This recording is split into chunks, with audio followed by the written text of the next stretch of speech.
Ollie Armstrong was holding a champagne glass worth more than her first paycheck when her mother-in-law suddenly looked at her like she had seen a corpse come back to life.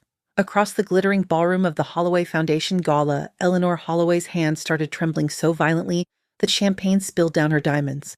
Then a doctor grabbed Ollie's wrist and whispered, "Mrs. Holloway, I need to ask you something privately. Your blood results don't make sense." Before Ollie could answer, her husband Chad appeared beside her, smiling for the cameras while digging his fingers painfully into her arm. And for the first time in 10 years, Ollie realized his mother wasn't looking at her with hatred. She was looking at her with guilt. If you've ever ignored a strange feeling just to keep a relationship alive, this story will hit harder than you expect. Stay until the end. Because the truth Chad spent 10 years hiding from Ollie destroyed far more than their marriage. The Holloways lived in the kind of neighborhood where silence itself sounded expensive. Every house sat behind iron gates and perfectly trimmed hedges. Black luxury SUVs rolled through the streets like ghosts.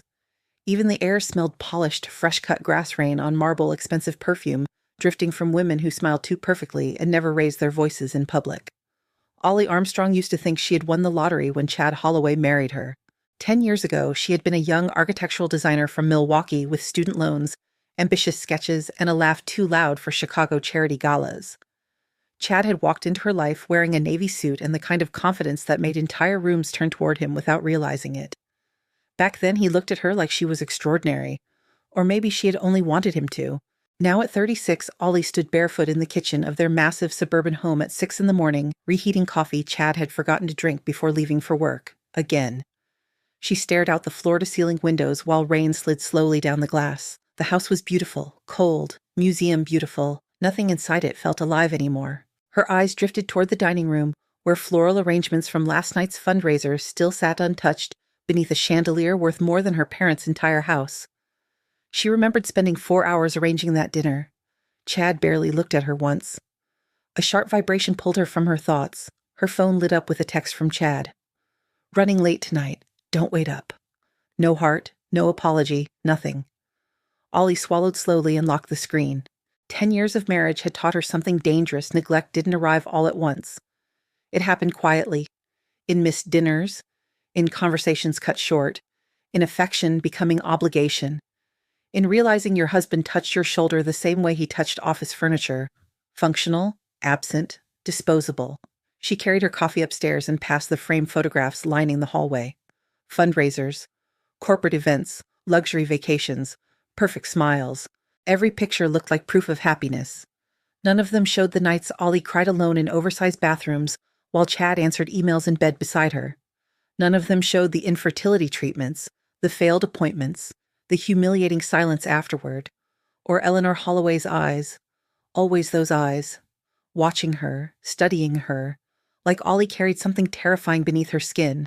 At first, Ollie thought Chad's mother simply disliked her. Eleanor Holloway came from old Chicago wealth, the kind built through hospitals' political donations and quiet corruption disguised as philanthropy. She wore pearls to breakfast and spoke with careful precision like every sentence had legal consequences. Nothing about Ollie had ever fit into their world. Not her laugh, not her warmth, not the way she hugged people too tightly. And yet hatred wasn't what Ollie saw in Eleanor's expression. Fear was. The memory surfaced suddenly. Their wedding night, 10 years earlier. Ollie had just entered the Holloway family estate after the reception. Chad was drunk on expensive whiskey and attention surrounded by businessmen slapping his back, while waiters carried champagne through the mansion. Ollie had gone upstairs looking for the restroom when she found Eleanor standing alone in a dark hallway, watching her, not smiling, not blinking, just staring. "You okay, Ollie?" had asked nervously. Eleanor looked pale, almost sick. Then she whispered something that made no sense at the time. "You shouldn't be here." Ollie remembered laughing awkwardly. She thought maybe Eleanor meant she shouldn't be upstairs alone. But now? Now the words echoed differently. A car door slammed outside. Ollie glanced down from the second-floor window. Chad's black Mercedes pulled into the driveway much earlier than expected. Her stomach tightened instinctively. That bothered her more than it should have. A wife shouldn't feel nervous every time her husband came home. But Chad carried tension into rooms the way storms carried lightning. She heard the front door open, then footsteps. Fast, sharp, purposeful. Ollie. In here. Chad entered their bedroom, loosening his tie. Tall, controlled. Irritatingly handsome in the polished corporate America way magazines loved, but tonight his jaw looked tight, agitated. "You left the gala early," Ollie said carefully. "I had meetings." At 11 at night, his eyes flicked toward her. There it was. That look. The warning look. The one that silently said, "Don't push me." "You embarrassed me tonight," Chad said. Ollie blinked. "What?" "That doctor cornering you in front of donors. My mother making scenes. People notice those things." Her chest tightened. "You grabbed my arm hard enough to bruise me." Chad exhaled slowly like she was exhausting him. "You're overreacting." The words hit harder because they came so automatically. Like breathing, like truth. Ollie looked away first. She hated herself for that. "I'm tired, Chad." "We're both tired." "No," she whispered. "I think we're something worse than tired." For a moment silence stretched between them. Cold, heavy, dangerous. Then Chad's phone buzzed. His expression changed instantly when he looked at the screen. Not softer exactly, but alert, interested, alive. Ollie noticed it because he never looked that awake with her anymore. "You're smiling," she said quietly. Chad immediately locked the phone. "It's work." "Right." "Ollie." "No, it's fine." But it wasn't fine. Nothing had been fine for a long time. That night Chad fell asleep quickly beside her, while Ollie stared at the ceiling, unable to breathe around the weight sitting in her chest. At 2:13 a.m., she slipped carefully out of bed and walked downstairs barefoot. The mansion creaked softly around her. Dark, silent, empty. She wandered into Chad's home office almost without thinking. Maybe she only wanted reassurance. Proof she was imagining things. Proof her marriage still existed beneath all the silence. Moonlight spilled across the desk. Everything looked organized with Chad's usual obsessive precision. Then Ollie noticed one drawer slightly open. She frowned. Chad never left drawers open, ever. Something inside her twisted. Slowly she pulled it wider. Folders, financial reports, medical foundation paperwork, and beneath them a tiny plastic hospital bracelet, yellowed with age, infant-sized. Ollie picked it up carefully. Her breath caught. The bracelet listed a birth date, her birth date. June 14th, 1990. Her fingers began trembling violently. There was no baby name attached, only initials. F.A. What the hell? Suddenly footsteps sounded upstairs. Chad. Ollie shoved the bracelet into her robe pocket instinctively, just as the office lights flipped on. Chad stood in the doorway, frozen. For the first time in 10 years, Ollie saw genuine fear on her husband's face. Not anger, not annoyance. Fear. "What are you doing in here?" he asked quietly. Ollie stared at him, then slowly closed her fingers around the bracelet hidden in her pocket. And somewhere deep inside her, something finally cracked. Sunday dinners at Eleanor Holloway's lake house felt less like family gatherings and more like corporate negotiations disguised with expensive candles. The estate sat along Lake Geneva, hidden behind towering pine trees and private security gates. Everything about the property screamed generational wealthstone fountains, antique sculptures, imported Italian furniture nobody was allowed to actually touch. Ollie used to try hard here. Too hard. She used to bring homemade desserts even though Eleanor employed a private chef. She used to memorize everyone's wine preferences. She used to laugh at Vanessa Holloway's passive-aggressive jokes because Chad once told her, "My family values grace under pressure." Now she realized what he really meant. Silence under humiliation. That Sunday evening, Ollie stood in the massive kitchen helping staff arrange appetizers while rain clouds darkened the lake outside. "You don't have to do that yourself, Mrs. Holloway," one of the servers said nervously. Ollie smiled faintly. "It's okay. I like helping." The girl looked confused by that. People in the Holloway world didn't help. They instructed, ordered, controlled. Ollie carried the appetizer tray into the dining room, just as Vanessa's voice sliced through the air. "Well, look who finally decided to contribute." Vanessa Holloway sat elegantly beside the fireplace in cream-colored silk, scrolling through her phone with the confidence of someone who had never once doubted her place in the world. She looked too much like Chad sometimes. Same sharp eyes, same cruelty hidden beneath charm. Ollie set the tray down carefully. "Hi, Vanessa." Vanessa glanced up slowly. "Oh my God. Ollie, you still say hi like we're college roommates? What's wrong with that?" Nothing, Vanessa said sweetly. It's just very middle class. A few people chuckled quietly around the room. Ollie felt heat crawl up her neck. She looked toward Chad instinctively. He stood near the bar, pouring bourbon for two board members from the Holloway Foundation. He heard it. Of course he heard it. But he didn't say a word. Not one. That familiar ache spread through Ollie's chest again. The ache of realizing your husband could watch you drown as long as the tablecloth stayed clean. Dinner began 30 minutes later beneath the glow of crystal chandeliers. The table looked absurdly beautiful. Silver candle holders, white orchids, gold-trimmed china, and underneath all that elegance sat a family rotting from the inside out. Eleanor barely touched her food.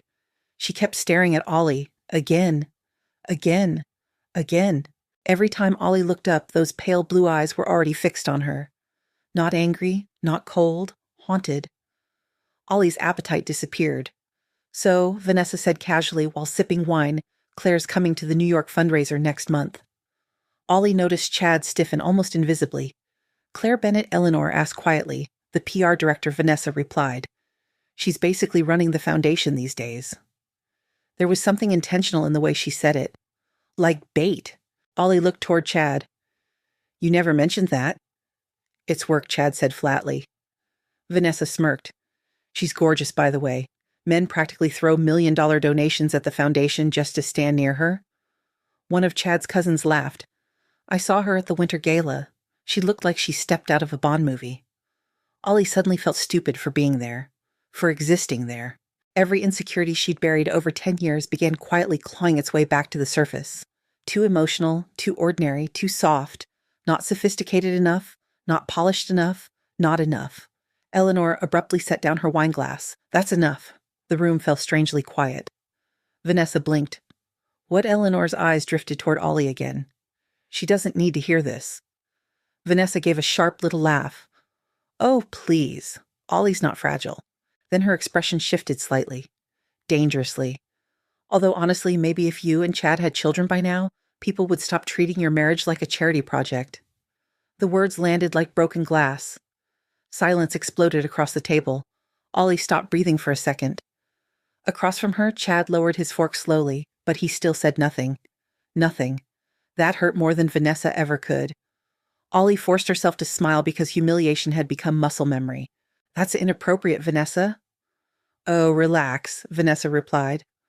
I'm just saying people talk. People. The board. Investors. Family friends. She shrugged. A 10-year marriage with no children in this family makes people curious. Ollie's throat tightened painfully. Years of fertility appointments flashed through her mind. Hormone injections, negative pregnancy tests, crying silently in hospital bathrooms. Meanwhile, Chad remained emotionally detached through all of it. Always calm, always distant, almost relieved. And suddenly, that realization hit differently. Eleanor looked physically ill now.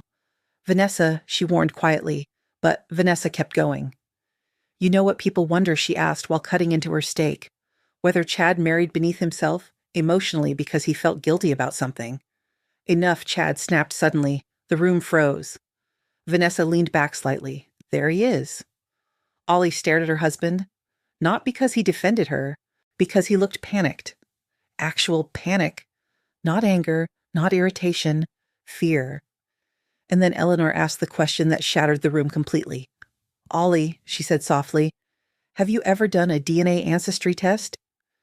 Every sound disappeared. Even the rain outside seemed to stop. Ollie blinked slowly. What Chad's chair scraped violently against the hardwood floor as he stood. Mother. Eleanor ignored him. Her eyes filled with tears as she looked at Ollie.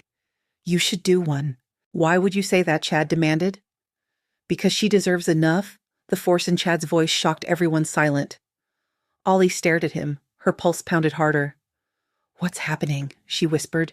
No one's hiding anything. Chad said too quickly. Vanessa frowned now, confused herself. Eleanor looked like she might cry. And Ollie suddenly realized something horrifying. Everyone at this table knew something she didn't. The entire dinner shifted after that. Conversations became forced, artificial.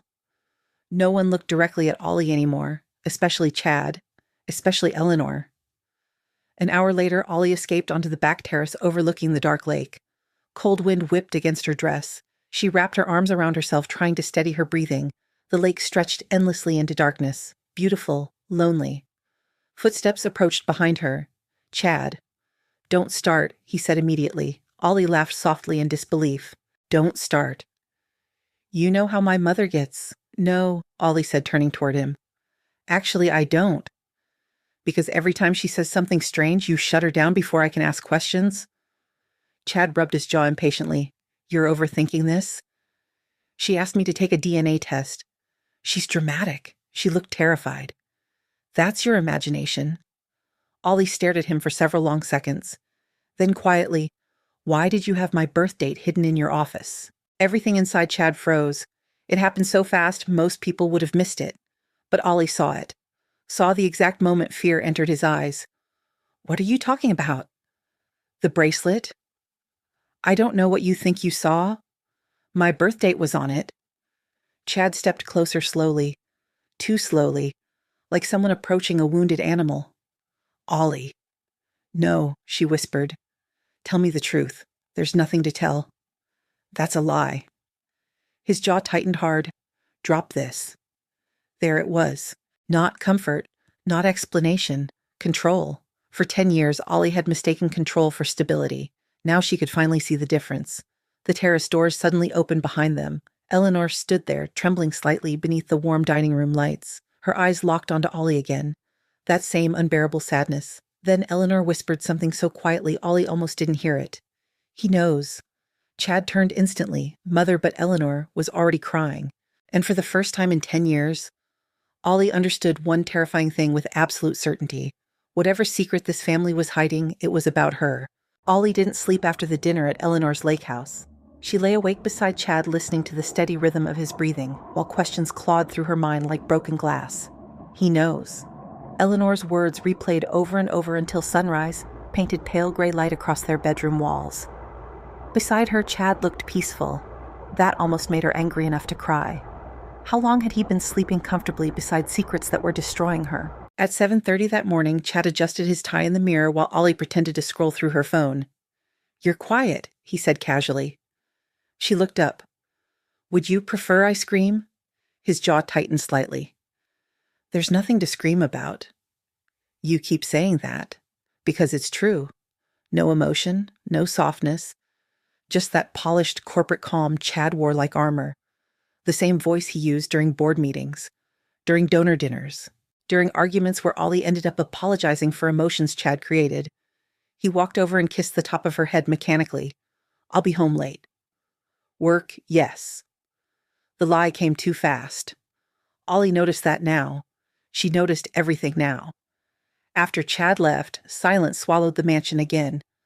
For years, Ollie filled that silence by keeping busy charity committees, interior redesign projects, social lunches, fertility appointments, hosting duties, anything to avoid admitting she was lonely inside her own marriage.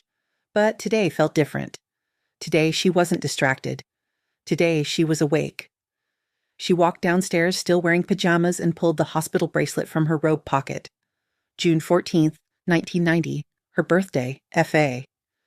The initials meant nothing to her, but the fear on Chad's face did. She stared at the bracelet for several long seconds before grabbing her purse and keys. By 11 o'clock, Ollie stood outside Northwestern Memorial Hospital downtown. Cold wind rushed between skyscrapers while ambulances screamed somewhere nearby. The city looked sharp and metallic beneath overcast skies. Dr. Nathan Keller's office occupied the top floor of a private medical building connected to the hospital network. Elegant, minimalist, quiet in the expensive way only wealthy medical institutions could be. The receptionist smiled politely. "Mrs. Holloway, Dr. Keller can see you now." Ollie entered slowly. Dr. Nathan Keller stood near the window reviewing a tablet. Early 60s, silver hair, intelligent eyes that looked tired in a deeply human way.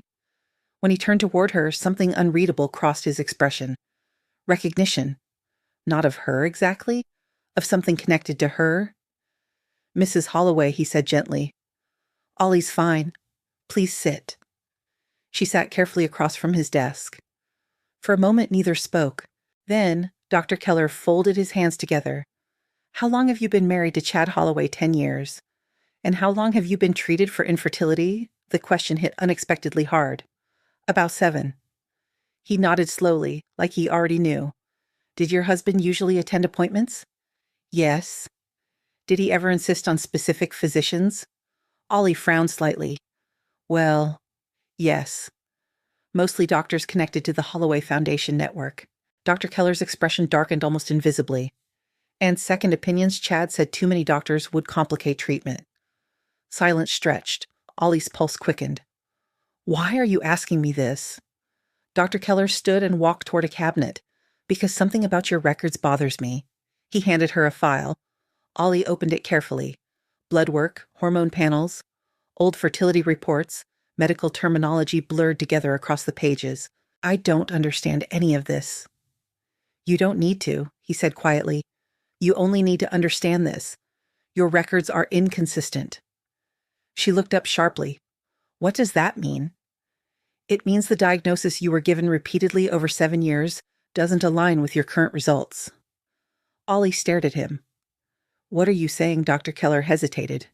Carefully, like a man deciding whether honesty was dangerous. I'm saying I don't believe you were infertile.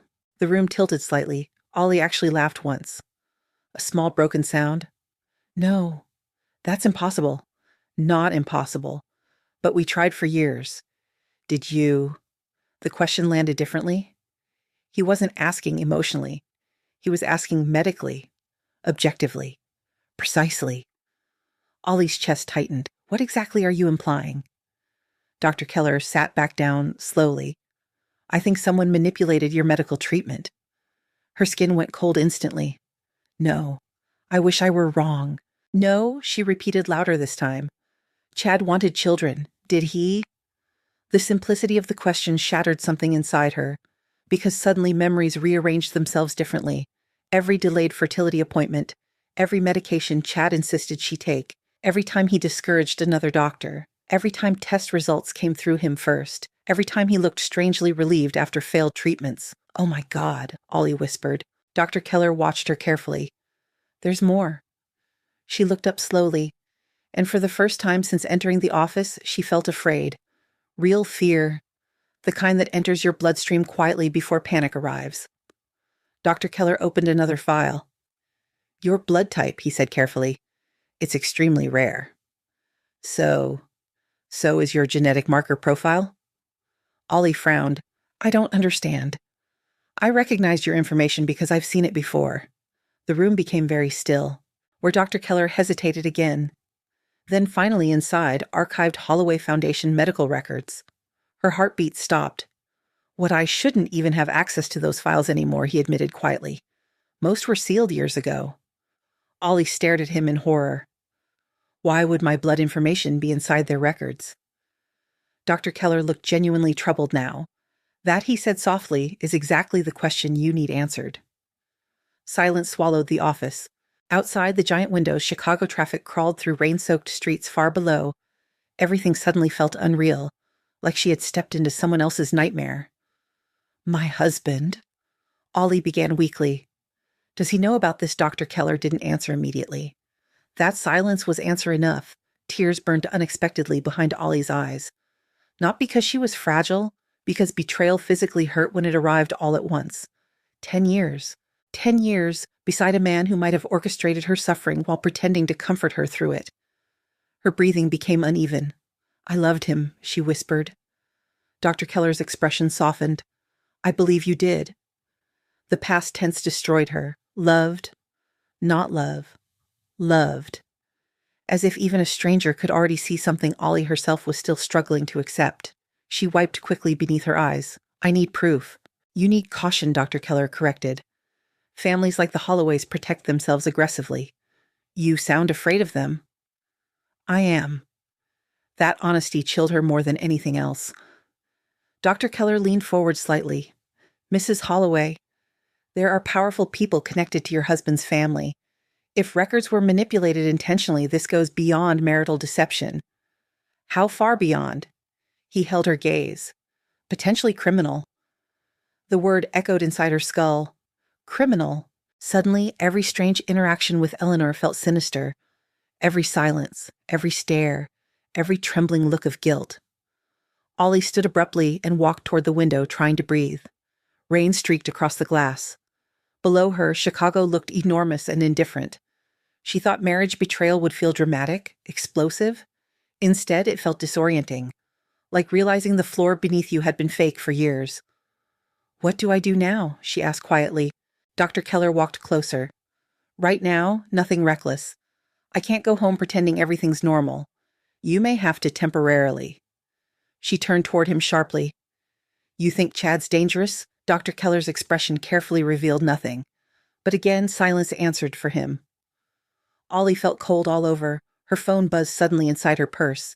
Chad. She stared at the screen while dread crawled slowly through her body. Dr. Keller noticed. "Does he track your location?" She looked up immediately. "How would you know to ask that?" He said nothing, which terrified her even more. The phone kept vibrating. Finally, the call stopped. A text appeared seconds later. "Where are you?" Ollie swallowed hard. Then another message arrived. "We need to talk tonight." And somehow, that didn't feel like a husband asking anymore. It felt like a warning. The house was dark when Ollie got home. For a moment, she stood inside the entryway without turning on the lights. Rainwater dripped softly from her coat onto the marble floor while her mind replayed every word Dr. Keller had said. Potentially criminal. The phrase kept echoing inside her chest like a heartbeat. She looked around the mansion slowly. The grand staircase, the designer furniture, the wedding portrait hanging above the fireplace. For years, this place had represented success to her. Now it felt like a beautifully decorated cage. A low voice suddenly came from the living room. "You ignored 3 calls." Ollie flinched. Chad sat alone in the dark beside the fireplace, one arm stretched across the couch, whiskey glass balanced loosely in his hand. He didn't look angry. That was worse. Chad was most dangerous when he sounded calm. "I was out," Ollie answered carefully. "I can see that." His eyes moved over her slowly, studying, calculating, where Ollie forced herself not to hesitate. Shopping. A lie. Chad noticed immediately. She saw it in the slight narrowing of his eyes. "You hate shopping." Something cold slid down her spine. For years she thought Chad paid attention to her because he loved her. Now she wondered if he paid attention because he needed control. She removed her coat slowly. "Why are you sitting in the dark? I've been thinking." "About you?" The word sounded possessive, not affectionate. Ollie walked toward the kitchen, needing distance between them. "I'm tired, Chad.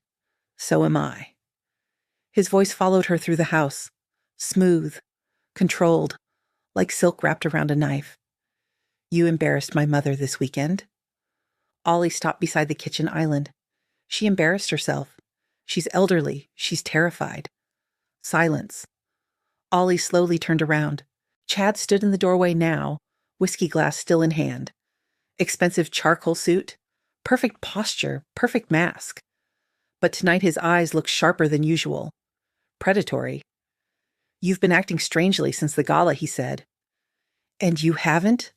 "I'm trying to protect our marriage." The sentence almost made her laugh. "Our marriage?" Ollie repeated quietly. "You mean the one built on lies?" A dangerous stillness filled the room. Chad placed the whiskey glass down carefully. "What exactly do you think you know?" The question was precise. Too precise. Not. "What are you talking about?" "But what do you think you know?" Ollie felt her pulse quicken. "Enough to know your mother's afraid of me. That's ridiculous. Enough to know you've hidden things from me. You're spiraling." There it was, that familiar tactic. Make her sound emotional, unstable, unreasonable. For years, Ollie apologized every time Chad used that tone. Tonight she didn't. Instead, she asked quietly, "Why was my birth date on that hospital bracelet?" Chad's jaw tightened, still obsessing over that. "You looked terrified when you saw it." "No," he corrected smoothly. "I looked concerned because my wife was digging through private documents in the middle of the night." "Private documents about me?" "It wasn't about you." "Then explain it." His silence stretched too long, and Ollie finally realized something terrifying. Chad never actually answered questions directly. He redirected them, controlled them, buried them, like a man professionally trained to manipulate conversations. "You need sleep," Chad said finally. "No, I need honesty. You need to calm down. The sentence hit her harder than shouting would have, because it was designed to shrink her, to make her doubt herself. Ollie stepped closer slowly. Did you know my medical records were manipulated? Something flickered across Chad's face. Fast, but real. Fear. Then instantly gone. I don't know what kind of nonsense someone's feeding you, so that's a yes. Ollie, did you know his voice lowered dangerously? Who have you been talking to? Not denial, not confusion. Control, again. Always control. Ollie's stomach twisted violently. You really think I'm stupid, don't you? Chad exhaled slowly through his nose. I think you're emotional, and I think you've spent 10 years making sure I stayed that way. The words stunned even her. Chad stared at her differently after that, like she had suddenly become unfamiliar, unpredictable, not obedient anymore. I have spent 10 years taking care of you, he said coldly. No, Ollie whispered. You've spent 10 years managing me? His expression hardened instantly. That's unfair. Is it? You have no idea what pressure I've been under? Ollie laughed bitterly. Oh my God. There it is. What? The victim act. Chad's eyes darkened. You think this family is easy to carry? I think you care more about protecting your family name than protecting me. That's not true. Then why do I feel alone standing next to my own husband? The question lingered heavily between them. For one brief second, something almost human appeared in Chad's face. Regret, maybe? Or exhaustion? Then his phone buzzed. Everything changed instantly. He grabbed it too quickly, too protectively. And Ollie noticed. Again. Her eyes dropped toward the screen before he turned it away. But not fast enough. Claire. Just a name. No heart emoji, no explanation. Still, something inside. Ollie cracked open wider. Who's Claire? Chad's expression shut down immediately. Work. That woman Vanessa mentioned? Yes. She texts you at 10:30 at night. She's PR director for the foundation. Ollie held his gaze. Are you sleeping with her? The question sliced clean through the room. Chad blinked once, then scoffed softly. You've officially lost it. The cruelty in his voice stunned her. Not anger, contempt. Like she had become embarrassing. You know, he said quietly, this paranoia is exactly why I worried about you seeing too many doctors. Ollie went completely still. The sentence hit wrong, deeply wrong, too revealing. She stared at him carefully. What does that mean? It means stress affects you. No, Ollie whispered. That sounded rehearsed. Chad's face hardened. You're exhausted. You're hiding something. You need help. The manipulation was so smooth now, she almost admired it. Almost. Except suddenly she could see the pattern. Every time she got close to truth, he attacked her perception, her emotions, her sanity. Not the facts. Never the facts. A horrible realization settled into her stomach. How many times had he done this before without her noticing? How long, she asked quietly. How long what? How long have you been lying to me? For the first time, Chad looked genuinely irritated. Jesus Christ, Ollie? No. Answer me. You want honesty? His voice sharpened suddenly. Fine. You've been miserable for years. Nothing I do is enough for you anymore. Ollie stared at him in disbelief. You're blaming me? I'm saying this marriage has been difficult. For who? For both of us? No, she said softly. I think it's only been difficult for the person actually trying. That landed. She saw it. A flash of anger crossed his face instantly, not because she hurt him, because she challenged him. Then Chad smiled, and somehow that terrified her most, because the smile looked practiced, corporate, emotionless. I think he said calmly, you should stop digging into things that don't concern you. The room went silent. Ollie felt cold all over. What did you just say? You heard me. Things that don't concern you. As if her own life belonged to someone else. As if she were merely standing near the truth instead of inside it. Ollie realized something then. This man did not see her as an equal partner. Maybe he never had. To Chad, Ollie was something to maintain, control, contain, protect from truth. And suddenly, she remembered Dr. Keller asking if Chad tracked her location. Fear crawled slowly up her spine. I need some air, Ollie whispered. She turned toward the hallway. Ollie. She stopped. Then Chad said quietly, you should be very careful who you trust. The threat was subtle, polished, almost elegant, but it was still a threat. And for the first time in 10 years, Ollie became afraid of her husband. Later that night, long after Chad went upstairs, Ollie sat alone in the dark kitchen, trembling softly. Then she noticed something sticking out beneath the front door. An envelope, no stamp, no address. Her pulse quickened instantly. She walked over carefully and picked it up. Inside was a photograph, old, faded. Eleanor Holloway stood in a hospital room holding a newborn baby wrapped in pink blankets. Eleanor was crying. And written across the bottom corner in black ink were 5 chilling words, ask what happened at St. Agnes. Ollie didn't tell Chad about the photograph. She hid it beneath sweaters inside the back corner of her closet like it was radioactive. Maybe it was. Because ever since that envelope appeared beneath their front door, the entire world felt poisoned. Even Chad's voice sounded different now. Every word he spoke carried hidden meaning. Every touch felt calculated. Every smile looked rehearsed. 3 days later, Ollie stood outside St. Agnes Memorial Hospital with her hands shoved deep into her coat pockets. The building looked nothing like the luxurious private hospitals connected to the Holloway Foundation. St. Agnes sat on the south side of Chicago between shuttered storefronts and aging apartment buildings. Old brick, flickering fluorescent lights, water stains beneath cracked windows. The hospital had partially closed years ago after funding cuts and lawsuits. Still, a small outpatient wing remained operational. Rain drizzled steadily as Ollie stared at the faded entrance sign. Ask what happened at St. Agnes. Her stomach twisted violently. She almost turned around, because part of her still desperately wanted this to be explainable. An affair, financial fraud, manipulation, anything except whatever terrifying thing was slowly unfolding around her. Inside the hospital smelled like antiseptic and old paper. A tired receptionist looked up from behind the desk. Can I help you? I'm trying to access old birth records.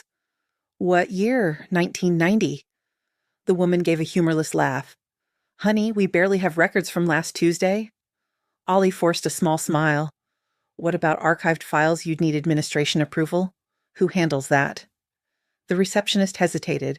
Most archives got transferred after the Holloway Foundation bought part of the hospital network years ago. Of course they did. The Holloways were everywhere. Every answer led back to them somehow. Is there anyone who worked here back then? Ollie asked carefully. The receptionist studied her face, then lowered her voice slightly. Try the volunteer office downstairs. Some retired nurses still help there. 10 minutes later, Ollie entered a cramped basement office lined with donated books and old medical supply boxes. An elderly woman sat behind a folding table organizing paperwork. Thin silver hair, large glasses, kind but exhausted eyes. Her name tag read Marlene. Can I help you, sweetheart? Ollie swallowed nervously. I hope so. Marlene motioned for her to sit. What's going on? Ollie carefully removed the photograph from her purse. The moment Marlene saw Eleanor Holloway's face, everything changed. The woman froze instantly. Color drained from her cheeks. Oh, no, she whispered. Ollie's heartbeat quickened. You recognize her? Marlene looked toward the office doorway instinctively before answering. That woman used to come here years ago. With the Holloway Foundation. The older woman nodded slowly. Then her eyes moved toward the baby in Eleanor's arms. And suddenly Marlene looked afraid. Real fear. Ollie leaned forward. Please, she whispered. I need the truth. Marlene stared at her for several long seconds. Then quietly asked, What's your birthday? Ollie's throat tightened. June 14th, 1990. Marlene closed her eyes. Oh my God. The room seemed to shrink around Ollie. What she demanded softly. What does that mean? But before Marlene could answer, another volunteer entered carrying files. Conversation stopped instantly. Marlene stood too quickly. Excuse me 1 second. The older woman disappeared into the hallway with the other volunteer. Ollie sat frozen at the table, trying to breathe through rising panic. She looked around the tiny office. Old filing cabinets lined one wall. Most drawers were labeled by year. 1987, 1988, 1989. Then she noticed something strange. The drawer labeled 1990 had been pried open before. The metal bent slightly near the lock, like someone forced access years ago. A cold sensation crept slowly across her skin. When Marlene returned, her hands were trembling. "You need to leave," she whispered urgently. "What? Right now?" "No. Ollie." Her entire body froze. "You know my name?" Marlene looked horrified at her own mistake. "How do you know my name?" The older woman sat down heavily. Tears filled her eyes. "I remember you." Every sound in the room disappeared. Ollie felt dizzy instantly. "That's impossible." "I was there the night you were born." Her pulse exploded painfully against her ribs. "No." Marlene nodded shakily. "You were tiny, premature. Your mother kept asking to hold you." Ollie gripped the edge of the table hard enough to hurt. "My mother." The word barely came out. Marlene looked devastated. "She loved you." Ollie suddenly couldn't breathe. For 36 years, her biological mother had been a faceless mystery. No name, no history, no answers, just blank spaces. And now, suddenly, she died here, didn't she? Ollie whispered. Marlene began crying quietly. The answer shattered something deep inside Ollie. "Oh my God." "She wasn't supposed to die," Marlene said through trembling breaths. "That's what makes it worse." "What happened to her?" The older woman hesitated. Fear crossed her face again.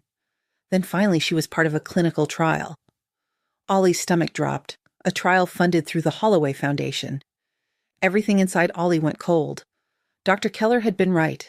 This was bigger than her marriage. Much bigger. "What kind of trial? I don't know all the details," Marlene admitted quickly. They kept most nurses away from it. But women started getting sick. How many women? Marlene looked down. Enough.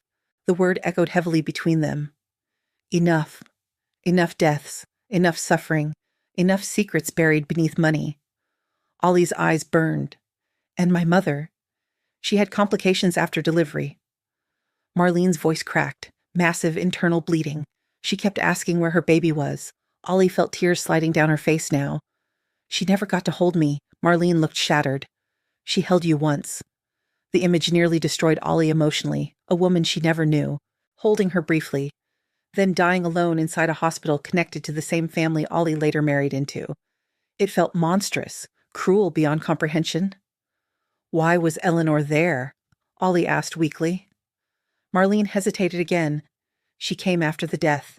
To do what? Manage it." The word made Ollie physically ill. Manage it. Like her mother's death had been public relations. Damage control. Corporate inconvenience. Ollie wiped at her tears angrily. "Who was my mother?" Marlene looked toward the hallway again, then leaned closer. Her name was Felicity Armstrong. Ollie stopped breathing. Armstrong. Her adoptive parents had kept the same surname. Not entirely. Just enough. "Oh my God." "She wanted you protected," Marlene whispered. "That's why certain records disappeared." "Who erased them?" Marlene looked terrified now. "I can't say more. You have to." "No, my entire life is a lie."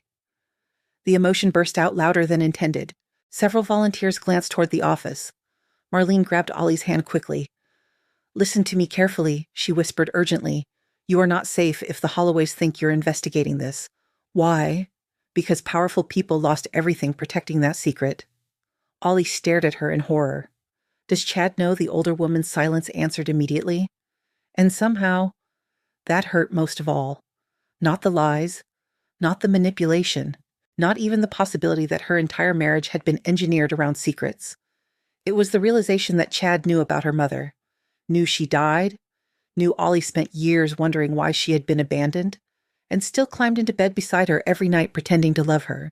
Tears blurred Ollie's vision again. Marlene squeezed her hand harder. "You need to stop digging. I can't." "Yes, you can." "No," Ollie whispered brokenly. "I think this family stole my entire life." The older woman looked at her with heartbreaking pity, then quietly said the words that changed everything forever. "Your mother died because of them." Silence swallowed the room whole, and somewhere deep inside, Ollie Armstrong grief finally turned into rage. Ollie spent 3 days pretending her life was still normal. She smiled through donor lunches. She answered Chad's questions carefully. She stood beside him at a corporate dinner while executives praised the Holloway Foundation for changing lives. Every compliment made her feel sick now. Changing lives, destroying them, maybe both. At night, Ollie barely slept. Every time Chad touched her waist in bed, her body stiffened instinctively. She hated that he noticed. She hated even more that he pretended not to. On the fourth morning, she received a text from an unknown number. "Meet me at St. Jude's Chapel. Come alone." No signature. But Ollie already knew. Eleanor. Rain fell steadily across Chicago as Ollie drove downtown. The city blurred gray beyond her windshield while tension coiled tighter inside her chest. Part of her still didn't want this truth, because once spoken aloud, betrayal became permanent. And some truths poisoned everything they touched. St. Jude's Chapel sat hidden between office towers and old apartment buildings. Small, quiet, forgotten by most of the city.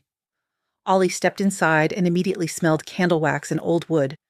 The chapel was nearly empty. Only one figure sat near the front pew beneath stained glass windows, glowing blue from stormlight outside.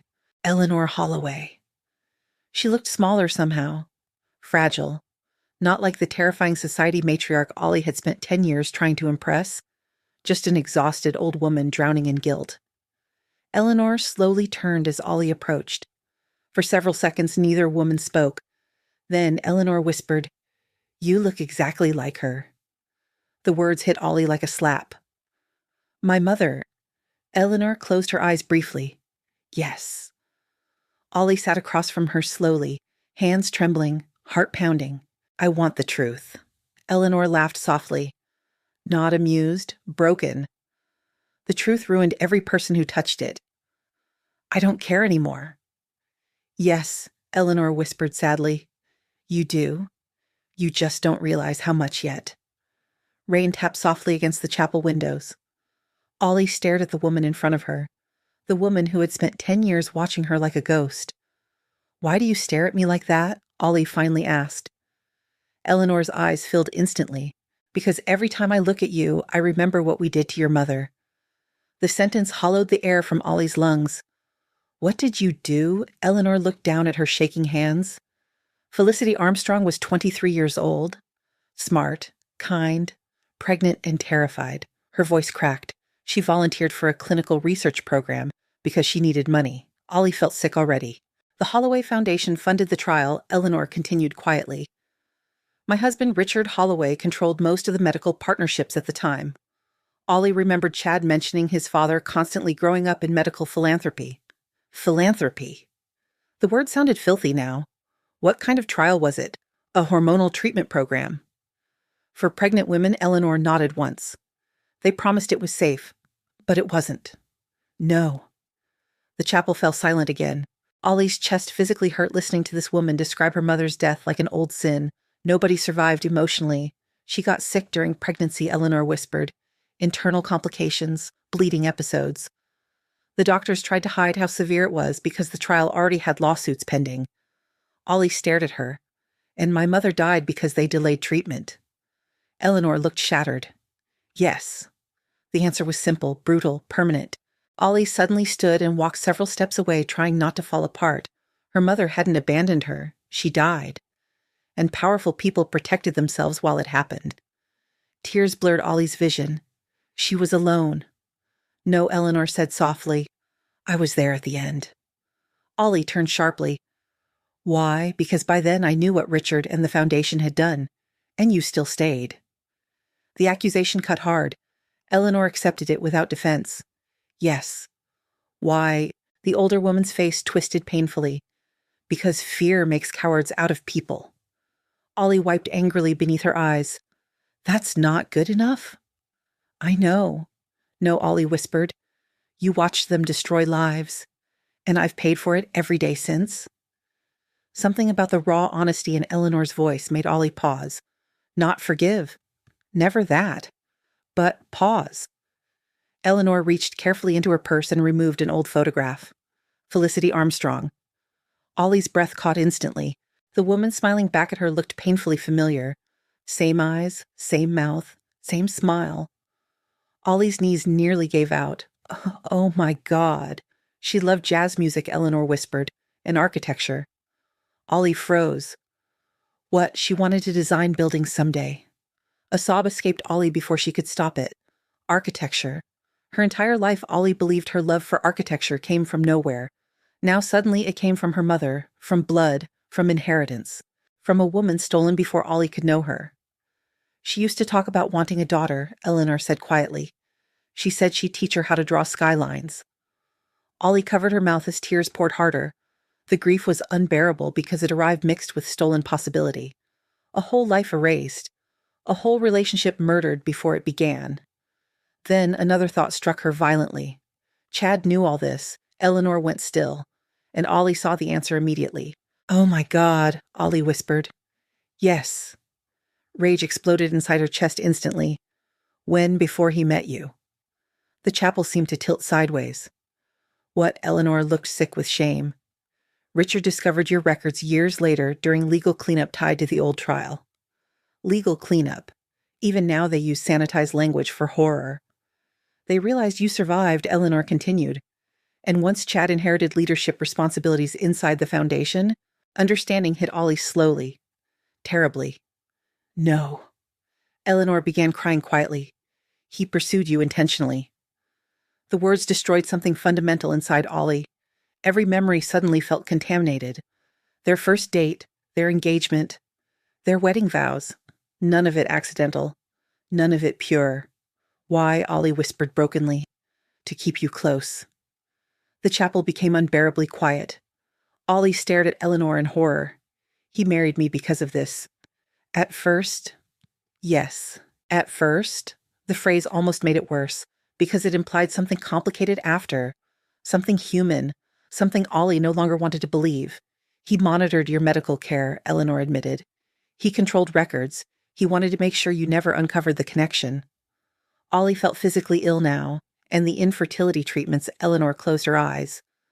"I don't know everything Chad arranged, but I know he never intended for you to have children." The cruelty of that nearly broke her. 7 years.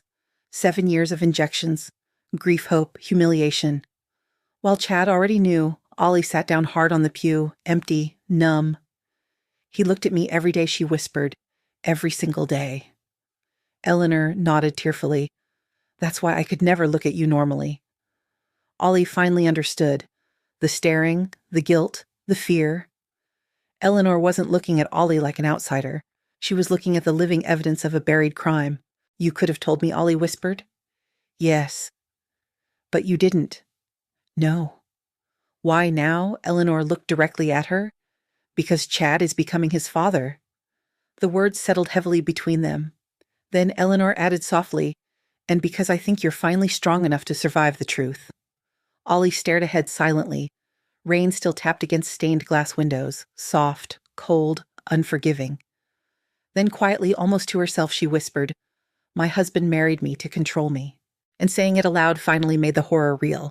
After leaving the chapel, Ollie drove for nearly 2 hours without knowing where she was going. Chicago blurred past her windshield in streaks of gray and gold, while Eleanor's confession replayed inside her head like a nightmare she couldn't wake up from. "He pursued you intentionally." The sentence infected every memory she had of Chad. Their first meeting at a downtown fundraiser. The way he remembered tiny details about her. The way he made her feel chosen. Special. Safe. Now she realized something horrifying predators also study carefully before they approach. By the time Ollie finally parked near Lake Michigan, the sky had darkened completely. Waves crashed violently against the shoreline while wind shook the car. She sat gripping the steering wheel until her knuckles turned white. Then she cried. Not delicately, not gracefully. She cried hard enough to choke, because grief was one thing. But realizing your entire marriage had been strategically built around manipulation, that destroyed reality itself. Her phone buzzed again. "Chad? Where are you?" Ollie stared at the message without answering. Another appeared immediately. "You're scaring me." The irony almost made her laugh. For 10 years, Chad controlled every corner of her life so carefully that Ollie stopped trusting her own instincts. Now, suddenly, he was scared. Good. For the first time, she wanted him uncomfortable. She drove home after midnight. The mansion glowed warmly against the darkness, like nothing inside it had changed. But everything had changed. Ollie walked through the front doors quietly. The house was silent. She exhaled shakily with relief. Then Chad's voice came from the dining room. "Where were you?" Her entire body tensed instantly. He sat at the long dining table with a glass of bourbon beside him, waiting. like a husband, like an interrogator. Ollie removed her coat slowly. Out. It's midnight, I noticed. Chad watched her carefully. You ignored me all day. Ollie looked at him for several seconds before answering. I needed space. From what? The lies, the manipulation. You. But instead she said my thoughts. Chad leaned back slightly in his chair. You've been acting unstable lately. There it was again. That word. Unstable. Like he was laying groundwork. Like he needed her to doubt herself before something bigger happened. Ollie suddenly remembered Dr. Keller asking if Chad tracked her location. Fear slid coldly through her stomach. What exactly do you tell people about me? She asked quietly. Chad frowned slightly. What's that supposed to mean? You keep implying I'm irrational? You are emotional? I'm your wife, Chad? Not a patient. His jaw tightened. You're twisting things. No, Ollie whispered. I think I'm finally seeing them clearly. Silence stretched heavily. Then Chad stood slowly. You talked to someone. Not a question, a conclusion. Ollie's pulse quickened. What makes you think that? Because suddenly you're asking dangerous questions? Dangerous. The word echoed loudly between them. Not inappropriate, not unnecessary. Dangerous. Ollie crossed her arms tightly. You knew who my mother was. Chad froze. The smallest pause. But enough. Enough to confirm everything. Ollie felt her heart break all over again. You knew, she whispered. Chad exhaled slowly and walked toward the bar cart, not denying it, not even trying. He poured himself another drink before finally speaking. You shouldn't have gone looking. The calmness in his voice horrified her more than yelling would have. My mother died because of your family. She died because of complications. Ollie stared at him in disbelief. That's how you say it. What do you want from me, Ollie? The truth, you can't handle the full truth. Anger surged through her instantly. Stop deciding what I can handle. The force of her voice startled even her. For years, Ollie lowered herself emotionally to survive Chad's moods. Tonight, something inside her refused. Chad turned slowly toward her. You think this is simple? No, she said. I think it's evil. His eyes darkened. That's dramatic. My entire life was manipulated. You still had a good life. The sentence hit like a slap. Ollie stared at him speechless. A good life, she repeated softly. Yes. She laughed once in disbelief. Oh my God. You were loved. No, Ollie whispered. I was managed. That landed. She saw irritation flash across his face. Then suddenly Chad softened his expression. The performance voice. The charming voice. Ollie. Listen to me carefully. She hated how familiar that tone sounded. I did what I thought was necessary. For who? For both of us. No, she said immediately. Everything you did protected the Holloways. Chad rubbed his jaw. You don't understand how powerful my father was, but you became him anyway. Silence. Sharp. Heavy. Something dangerous flickered across Chad's face before disappearing. You think I enjoyed any of this? He asked quietly. Yes. The answer came too fast, too honestly, and for the first time Chad looked hurt. Real hurt. Not polished, not strategic, human. I loved you, he said. Ollie felt physically sick hearing it. You don't even know what love is? That's not fair. No, she snapped. What's unfair is making me spend 7 years believing my body failed me while you secretly controlled my medical care. Chad looked away briefly. That tiny movement told her everything. Tears instantly filled Ollie's eyes again. You really did it, she whispered brokenly. It was complicated. No, it was cruel. You would have uncovered everything eventually if we had children. The room went silent. Ollie stopped breathing. What Chad immediately realized his mistake. Too late.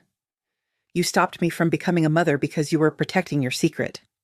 It wasn't just that. Her voice cracked violently. Oh my God. Chad stepped toward her carefully. Ollie, don't touch me. He stopped immediately. For the first time in 10 years, Chad Holloway looked uncertain around her. Good. Ollie wiped tears from her face angrily. And Claire. His expression hardened instantly. What about her?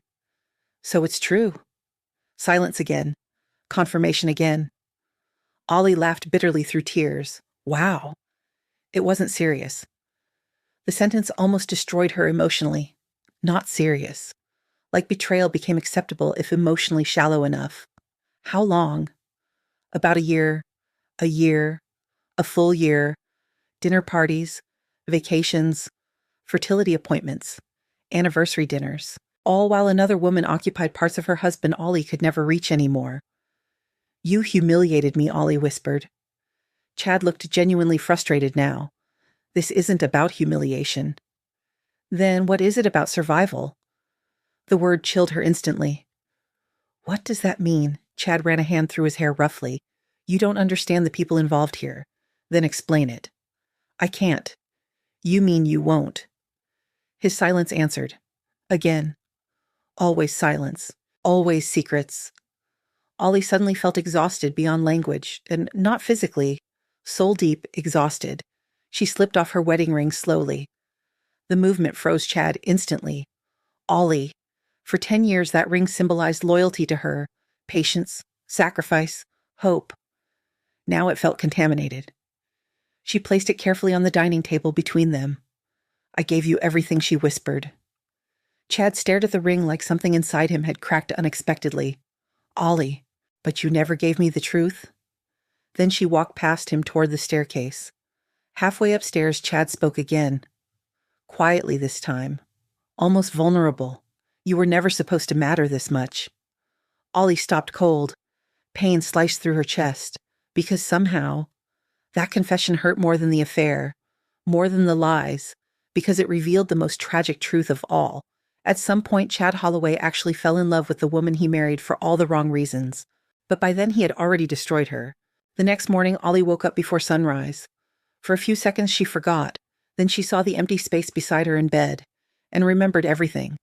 The affair, the lies, the manipulation, the fact that her husband had orchestrated parts of her life with the cold precision of a corporate strategy. A strange calm settled over her instead of panic. Not peace, something sharper. Like grief had burned through her so completely, there was nothing left except clarity. She sat up slowly and looked around the bedroom she once dreamed of. Cream-colored walls, luxury furniture, floor-to-ceiling windows overlooking manicured gardens, a beautiful prison. Her eyes drifted toward the framed wedding photo on Chad's nightstand. 10 years ago, she looked radiant beside him. Trusting, open-hearted, naive. Ollie picked up the frame carefully, then turned it face down. Something about that small movement felt important. The beginning of something. Downstairs, the house was silent except for the hum of the refrigerator and distant rain against the windows. Chad had already left for work. Of course he had. Men like Chad always retreated into business when emotions became inconvenient. Ollie walked barefoot into the kitchen and noticed an envelope sitting neatly beside the coffee machine, typed across the front for Ollie. Her stomach tightened instantly. Inside was a thick stack of legal documents, confidentiality agreements, non-disclosure clauses, financial settlement language. She flipped through the pages faster, pulse rising. Then she saw Chad's handwritten note attached to the front. This protects both of us. Sign before attorneys become involved. No apology, no remorse, just management, control, containment. Ollie stared at the papers in disbelief. After everything, he still thought she could be handled. Bought. Silenced. A slow anger spread through her chest. Not explosive rage. Worse. Cold rage. The kind that arrives after humiliation finally dies. Her phone buzzed. Chad calling. Ollie answered without speaking. I assume you saw the documents, Chad said calmly. You sent me legal paperwork after confessing you manipulated my life. I sent you protection. For who? For us. There is no us anymore. Silence crackled briefly between them. Then Chad lowered his voice. You're emotional right now. Ollie almost smiled. There it was again. That same tactic. That same condescending tone meant to shrink her back into obedience. Only now it sounded pathetic. No, she said quietly. I'm awake. Another silence. Then Chad sighed heavily. Ollie, listen carefully. If outside lawyers get involved, things become ugly. They already are ugly. You don't understand the scale of what you're touching. Then maybe you should have thought about that before lying to me for 10 years. His voice sharpened slightly. Lower your voice. The command came automatically, reflexively, like he still believed he had authority over her. Ollie looked down at the paperwork again. How long did it take you to prepare these? That's irrelevant. No, she whispered. It tells me everything. Because while she spent the night grieving their marriage, Chad spent it preparing legal containment. That realization killed another piece of love inside her. You're making this harder than it needs to be, Chad said. A bitter laugh escaped her.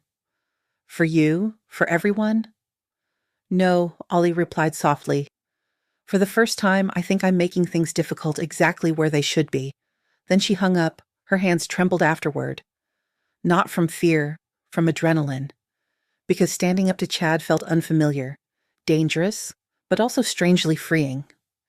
For years, Ollie survived by avoiding conflict, keeping peace, absorbing pain quietly. Now she realized something devastating. Women like her were often praised for endurance while slowly being destroyed by it. Her phone buzzed again, this time from an unknown number. Rachel Monroe. Eleanor gave me your contact information. Call me when you're ready. Ollie stared at the message carefully. Rachel Monroe. The name sounded familiar, then she remembered. Federal prosecutor turned elite litigation attorney, ruthless reputation, famous for destroying corporate corruption cases. A woman Chad once called a bloodhound in heels. Interesting?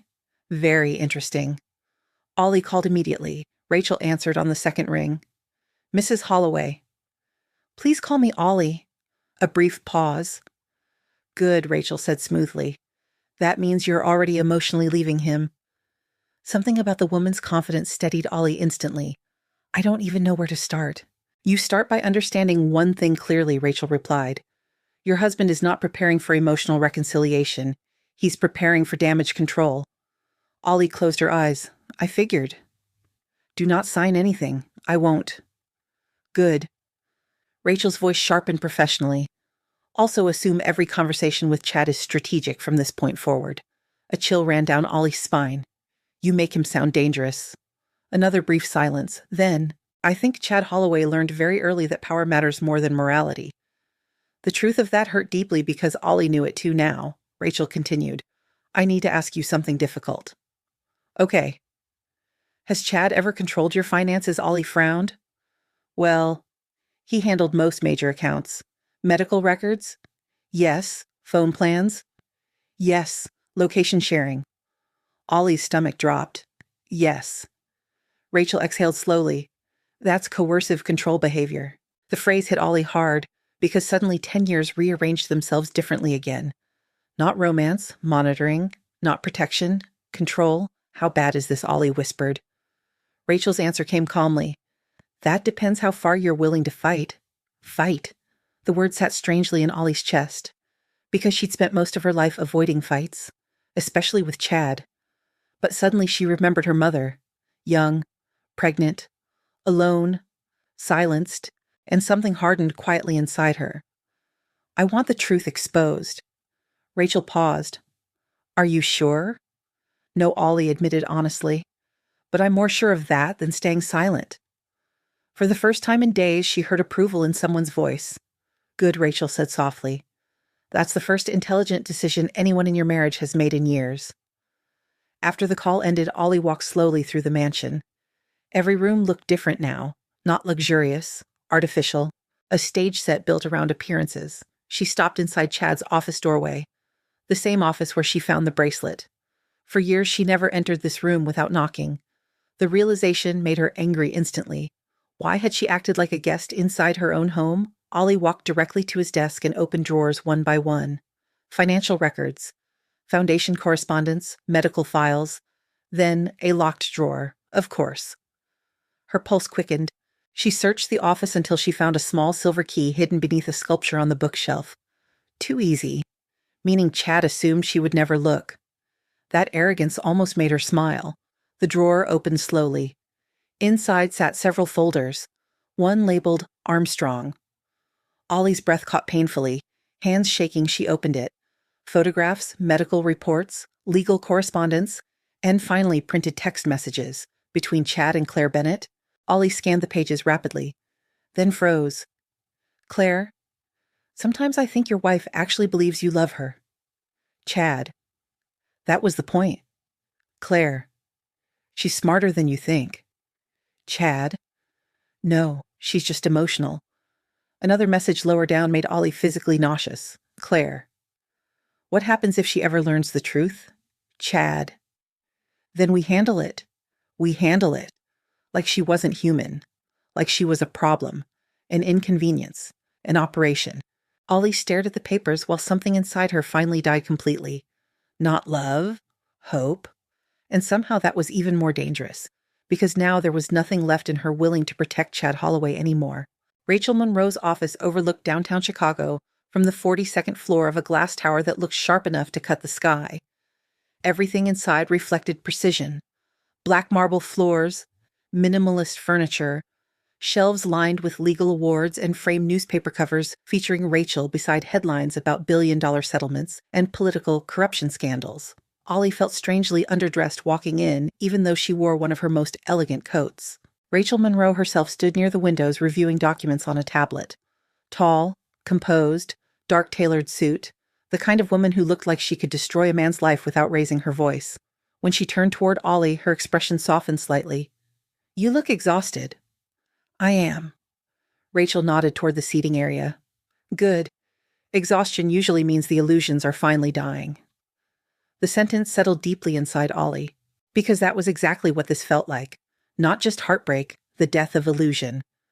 Rachel handed her a coffee. No sugar? Eleanor said you hate sweet coffee. The mention of Eleanor still felt complicated emotionally.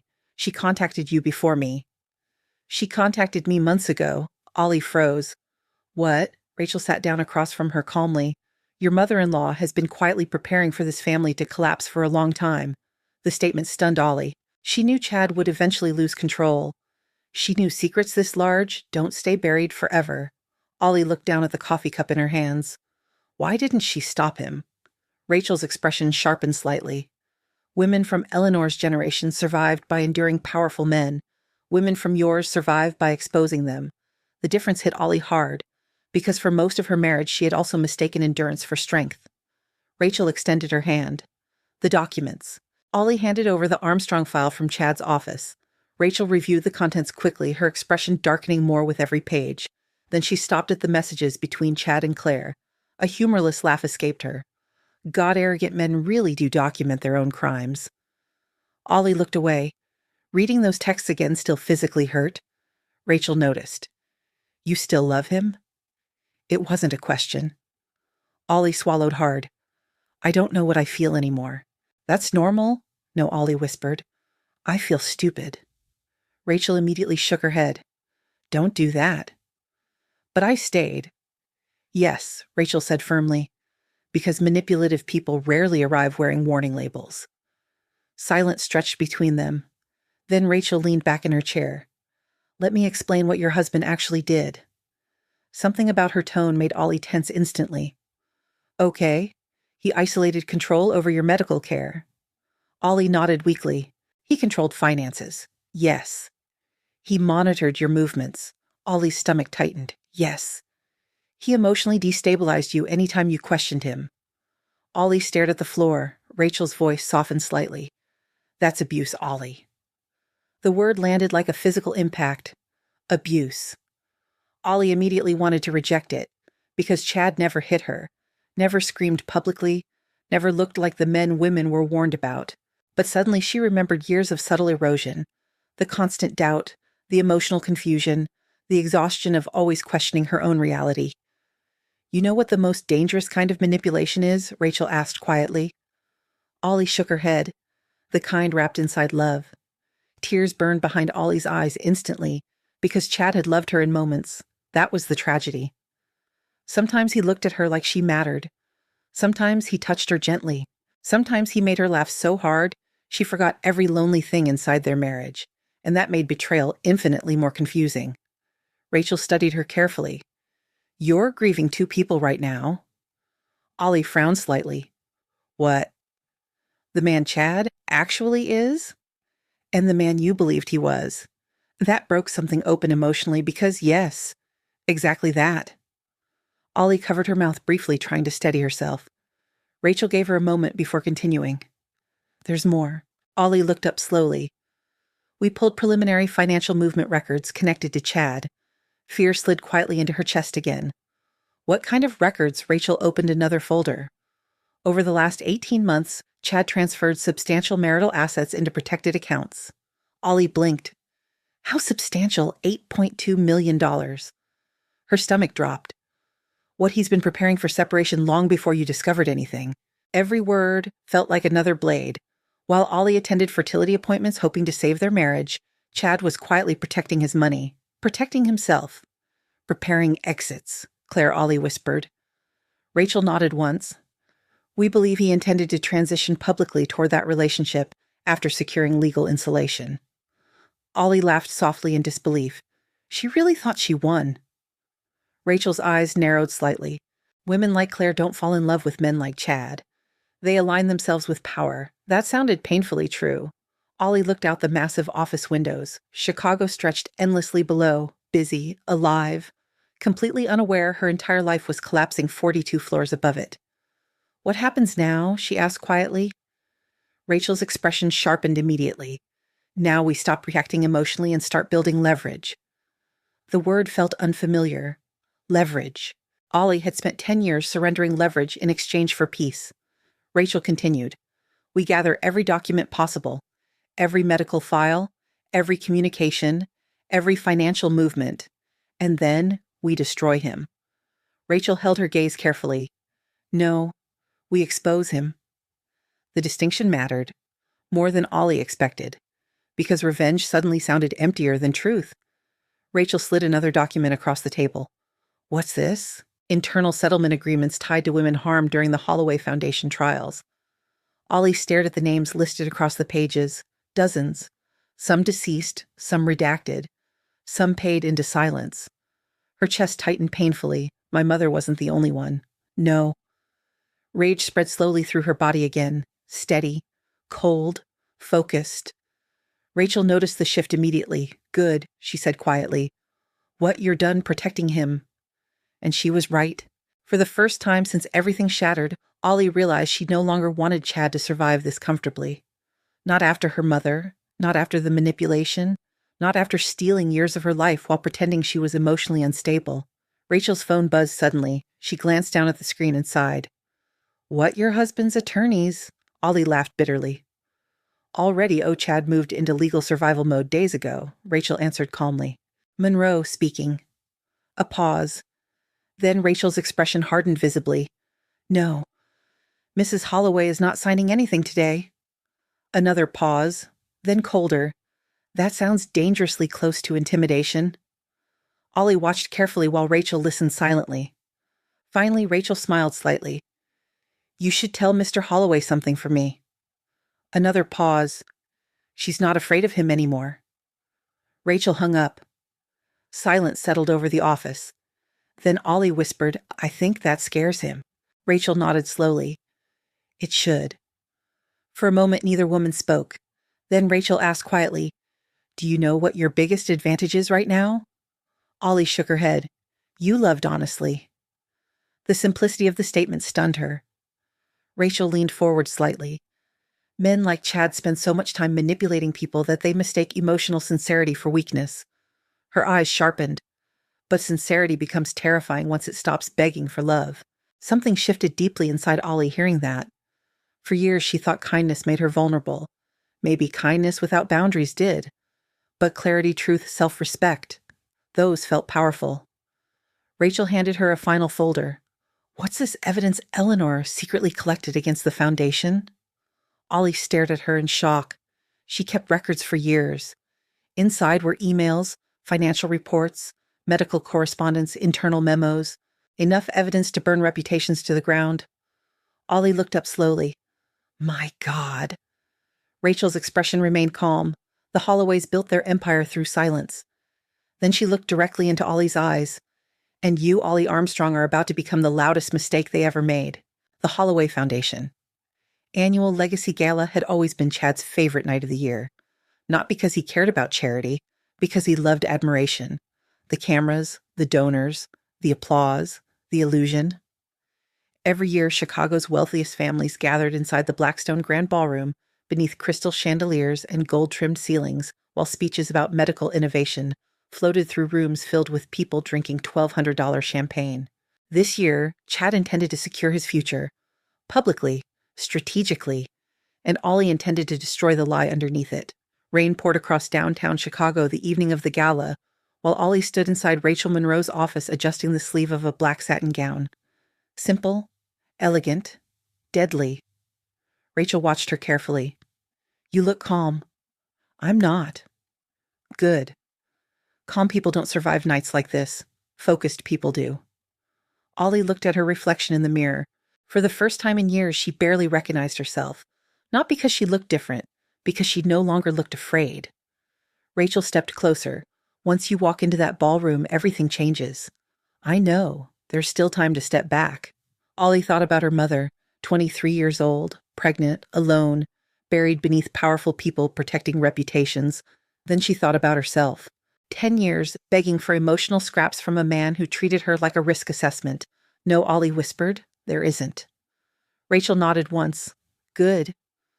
Downstairs, black luxury cars lined the street outside the Blackstone Hotel while photographers shouted names across flashing cameras. Politicians, doctors, corporate executives, socialites. Every powerful person tied to the Holloway empire had gathered tonight. Perfect. Inside the ballroom, Chad Holloway looked untouchable. Tailored tuxedo, controlled smile, champagne in hand, the golden son of Chicago philanthropy. Board members shook his hand while investors praised the foundation's expansion projects. Nobody looking at him would have guessed he built parts of his life atop buried bodies and manipulated women. Claire Bennett stood beside him in silver silk. Beautiful, polished, cold. And around her neck, the emerald necklace Chad once promised Ollie during their 5th anniversary. Ollie noticed immediately. So did Eleanor. Across the ballroom, Eleanor Holloway visibly flinched the moment she saw Claire wearing it. Interesting. Very interesting. Chad turned toward the entrance just as Ollie stepped inside, and for the first time in weeks he looked genuinely shaken. The ballroom seemed to quiet slightly around her. Because Ollie Armstrong wasn't supposed to arrive looking powerful. She was supposed to arrive broken, ashamed, manageable. Instead, she looked calm enough to terrify him. Chad moved toward her quickly. "Ollie." His voice sounded controlled. Too controlled. "I didn't know you were coming. I was invited." "This isn't the right place for drama." The audacity almost amused her. "You mean the foundation built on dead women?" His face hardened instantly. "Lower your voice." "No." The single word landed sharply between them. Chad glanced around quickly, always aware of optics, always afraid of exposure. "Ollie," he said quietly, "we can still handle this privately." There it was again. Handle. As if truth itself were a PR inconvenience. She looked at Claire briefly. The woman's expression remained composed, but Ollie noticed tension behind her eyes now. Good. Let her feel uncomfortable too. Claire stepped forward smoothly. "Ollie, you look beautiful tonight." The fake sweetness nearly made Ollie laugh. "You look expensive," Ollie replied calmly. Claire's smile flickered. Small victory. Chad immediately stepped between them emotionally. "This isn't necessary." "No," Ollie said softly. "What wasn't necessary was sleeping with my husband while I was going through fertility treatments." Silence exploded around them. A nearby donor couple quickly looked away, pretending not to hear. Claire's face drained slightly.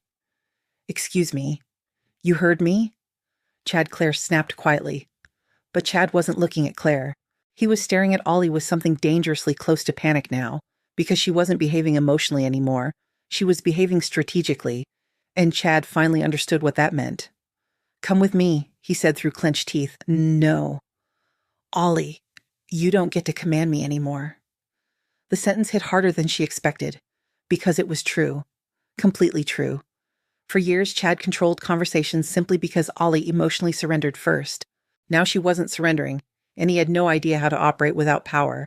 Music swelled softly through the ballroom while guests continued pretending nothing was happening. Wealthy people excelled at selective blindness. Then Eleanor approached slowly. She wore dark navy velvet tonight instead of her usual white or cream, like mourning clothes. Her eyes met Ollie's, fear, guilt, pride. All at once. "You came," Eleanor whispered. "Yes." Chad looked furious now. "Mother, stay out of this." Eleanor turned toward her son slowly. No. That single word carried decades inside it.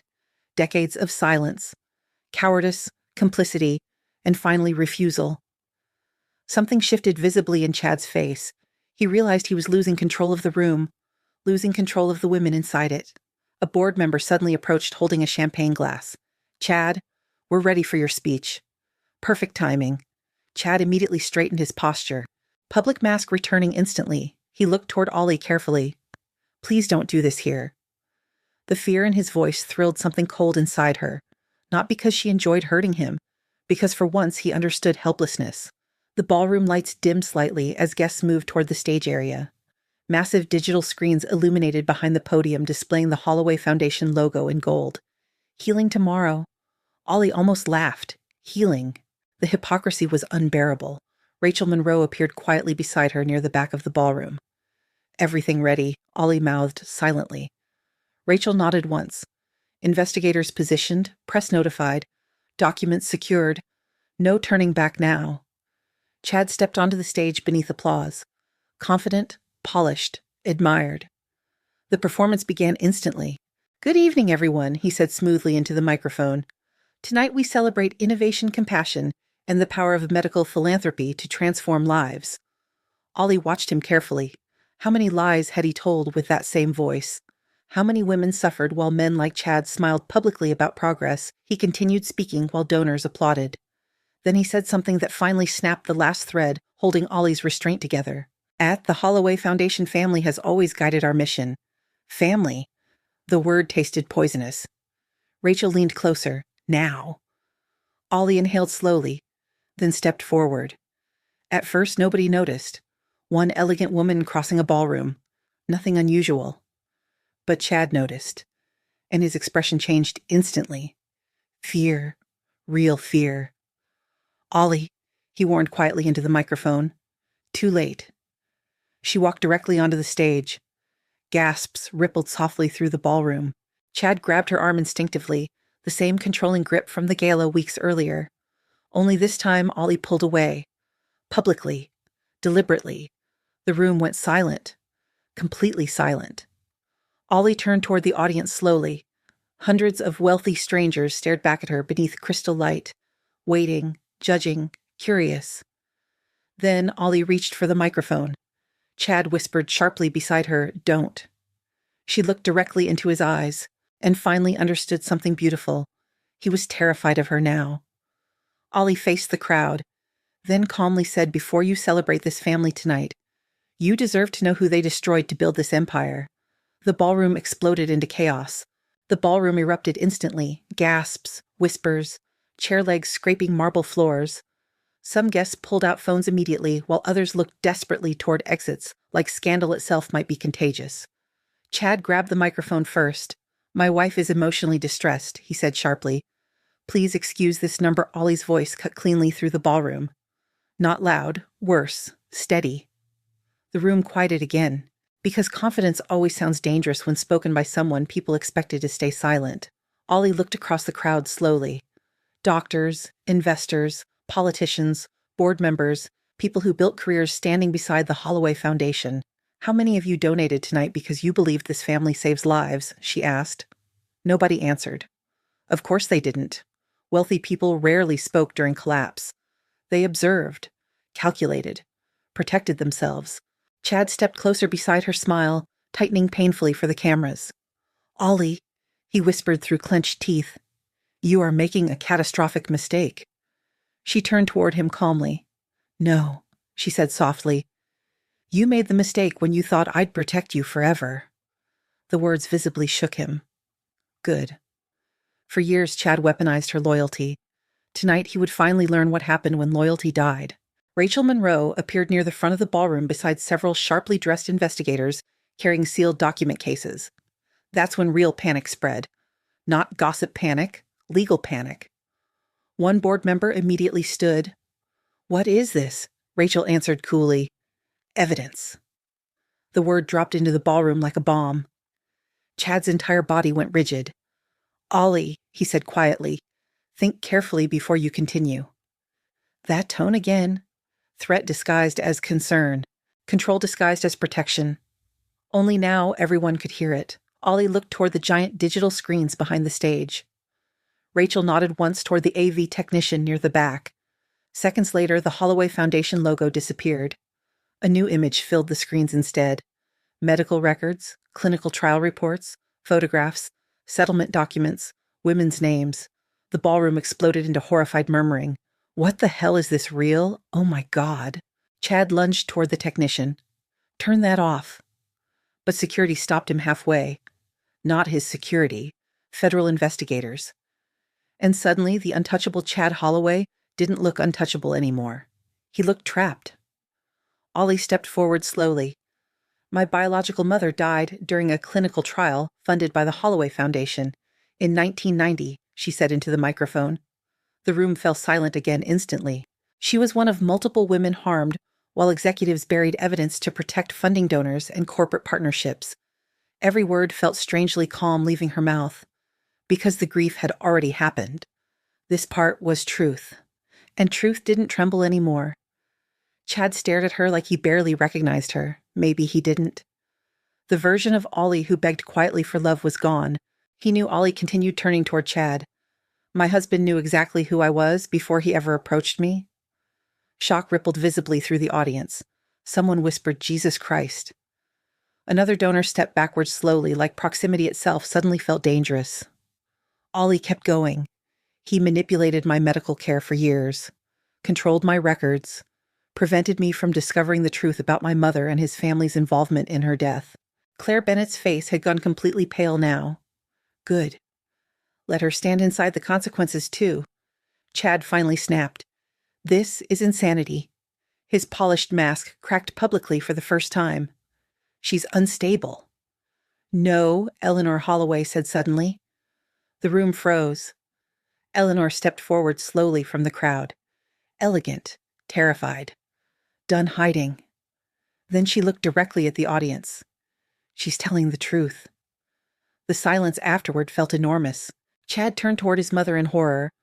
Mother, I spent 30 years helping powerful men bury what happened, Eleanor said, voice trembling, and I will regret that until the day I die. Several reporters moved closer immediately. Cameras lifted, phones recording everywhere now. The Holloway empire was bleeding publicly, and everyone in the ballroom could smell it. One board member shouted angrily, Eleanor, do you understand what you're saying? Yes, she whispered. Finally, Rachel Monroe stepped beside Ollie and handed documents directly to federal investigators. We have evidence of financial fraud, coercive medical manipulation, concealed settlements, falsified records, and obstruction. Each accusation landed harder than the last. Chad looked at Ollie again. Not angry anymore. Desperate. You don't understand what happens after this, he whispered. Ollie held his gaze. No, she replied softly. You don't. Because for the first time, he wasn't controlling the ending. Claire suddenly stepped backward away from Chad. Subtle, but visible. Ollie almost laughed. There it was. The moment opportunists abandon sinking men. Chad noticed too. You knew about this, Claire whispered at him. It's more complicated than you lied to me too. The irony was almost poetic. Chad stared at her in disbelief, as if betrayal offended him now. Ollie suddenly realized something important. Men like Chad never believed consequences applied to them emotionally, only strategically. The ballroom doors opened sharply. 2 federal agents entered alongside financial crime investigators. People immediately began whispering louder. Someone actually dropped a champagne glass. One of the agents approached Rachel first, then Chad. Mr. Holloway, he said calmly, we'll need access to Foundation financial systems immediately. Chad straightened automatically. Corporate instinct. Lawyer voice. You have no idea what kind of damage this accusation creates. The agent looked unimpressed. We'll survive. Several guests quietly started leaving now. Donors, politicians, investors. The powerful always evacuated before collapse became contagious. Ollie watched it happen with strange numbness. All these people spent years praising the Holloways. Now they moved away like strangers. Because loyalty among the wealthy only existed while power remained useful. Chad suddenly turned back toward Ollie. You think this makes you righteous? He demanded quietly. You think destroying everything fixes your mother pain, flashed through Ollie instantly, but she didn't retreat from it. No, she said softly. Nothing fixes my mother. The room became very still again. But silence protects people like you, she continued. And I'm done protecting you. Something inside Chad finally broke visibly then. Not reputation. Control. He looked around the ballroom, realizing every eye now saw him differently. Not admired, exposed, human, flawed, dangerous. And maybe for the first time in his life, Chad Holloway understood shame. You ruined me, he whispered to Ollie. Tears burned behind her eyes, because part of her still remembered loving him. Part of her still remembered the man she thought he was. But love without truth eventually becomes grief, and grief eventually becomes clarity. So, Ollie looked directly into his eyes one last time, beneath the shattered, glittering illusion of the Holloway Foundation gala, and quietly said, "No, Chad." Her voice barely shook now. The truth did. Silence swallowed the ballroom whole, and somewhere beyond the chaos, beyond the cameras, the investigations, the collapsing empire Ollie Armstrong finally felt free. 3 weeks after the gala, Chicago still couldn't stop talking about the Holloways. News stations replayed footage of Ollie standing beneath crystal chandeliers exposing the foundation, while Chad's expression collapsed in real time beside her. Social media called her the Widowmaker of Chicago philanthropy. Rachel hated that nickname. Ollie hated it more, because she never wanted destruction. She wanted truth, but truth had destroyed people anyway. Federal investigations spread quickly through the Holloway Foundation network. Financial accounts froze, board members resigned publicly, donors disappeared overnight, and Chad Holloway became radioactive. The same men who once begged for invitations to his golf club now ignored his calls. Politicians denied close relationships. Corporate partners quietly restructured contracts. Power abandoned him faster than Ollie ever imagined possible. Because loyalty built on status dies, the second status collapses. On a gray Tuesday morning, Ollie sat inside Rachel Monroe's conference room, reviewing divorce paperwork, while rain tapped softly against the windows. Rachel slid another file toward her. He's offering $80 million. Ollie didn't even look down. No. Rachel raised an eyebrow slightly. That was fast. He thinks money fixes humiliation. It usually does for people like Chad. Ollie leaned back slowly in her chair. For years, she would have accepted almost anything to avoid conflict. Now, peace purchased through silence felt disgusting. I don't want hush money. Rachel's expression sharpened with approval. Good answer. The office television played quietly in the background. Another news segment about the Holloway investigation. Photos of Chad flashed across the screen beneath headlines about fraud, medical corruption, and coercive control allegations. Ollie stared at the image silently. It still hurt seeing him like that. That was the worst part. People thought betrayal erased love instantly. It didn't. Sometimes love stayed long after trust died. That was the tragedy. Rachel noticed her expression. You miss him. Ollie laughed softly. I miss who I thought he was. That man never existed. The bluntness stung because it was probably true. Rachel sat beside her. You know what's dangerous about manipulative people? Ollie shook her head slightly. They often give real pieces of themselves accidentally. Ollie looked toward the television again. He did love me sometimes. Yes, Rachel admitted. And that's what makes emotional abuse confusing. The honesty of that almost made Ollie cry, because Chad wasn't a cartoon villain. He had held her while she cried during fertility treatments. He had memorized her coffee order. He once drove 6 hours overnight just to surprise her on her birthday. Those moments were real, and somehow that made everything uglier. A knock interrupted them. Rachel's assistant entered carefully. He's here. The room went still. Ollie's stomach tightened instantly. Rachel looked at her. You don't have to do this today. Yes, Ollie whispered. I do. 5 minutes later, Chad Holloway entered the conference room looking 10 years older. The transformation shocked her. Dark circles beneath his eyes, unshaven jaw, wrinkled suit. He no longer looked untouchable, just exhausted. For a second, seeing him vulnerable hurt more than seeing him cruel ever did. Chad's eyes met hers carefully. Hi? The simplicity nearly broke her, because for years that voice meant home to her. Rachel stood immediately. I'll give you 15 minutes. Then she left. Silence swallowed the room. Chad looked around slowly before sitting across from Ollie. Neither spoke at first. Finally, Chad laughed quietly. Funny. What you used to hate silence. Ollie swallowed hard. You taught me to live inside it. That landed visibly. Chad rubbed his face tiredly. The investigation is getting worse. You sound surprised. I underestimated how much evidence my mother kept. Pain flickered briefly across his expression, saying the word mother. Good. Let him feel betrayal too, even a fraction. Ollie looked at him carefully. Claire left a humorless smile across his face. Immediately. The answer should have satisfied her. Instead, it just felt sad. Because women like Claire never loved men like Chad. They loved access, status, power. And now he had none. You warned me once, Ollie said quietly. Chad frowned slightly. When you said powerful people only stay loyal while you're useful. He stared at her for several seconds. Looks like you listened. The sadness in his voice felt genuine. That frightened her more than anger. Because vulnerability from Chad always arrived too late. I'm not signing the settlement, Ollie said calmly. I know. You're still trying to protect assets. I'm trying to stop total destruction. There are women dead because of your family. Pain flashed sharply across his face. I know. No, Ollie whispered.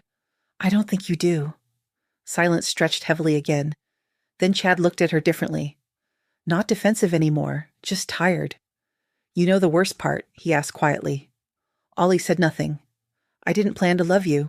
The words hit hard despite everything. Chad looked down briefly.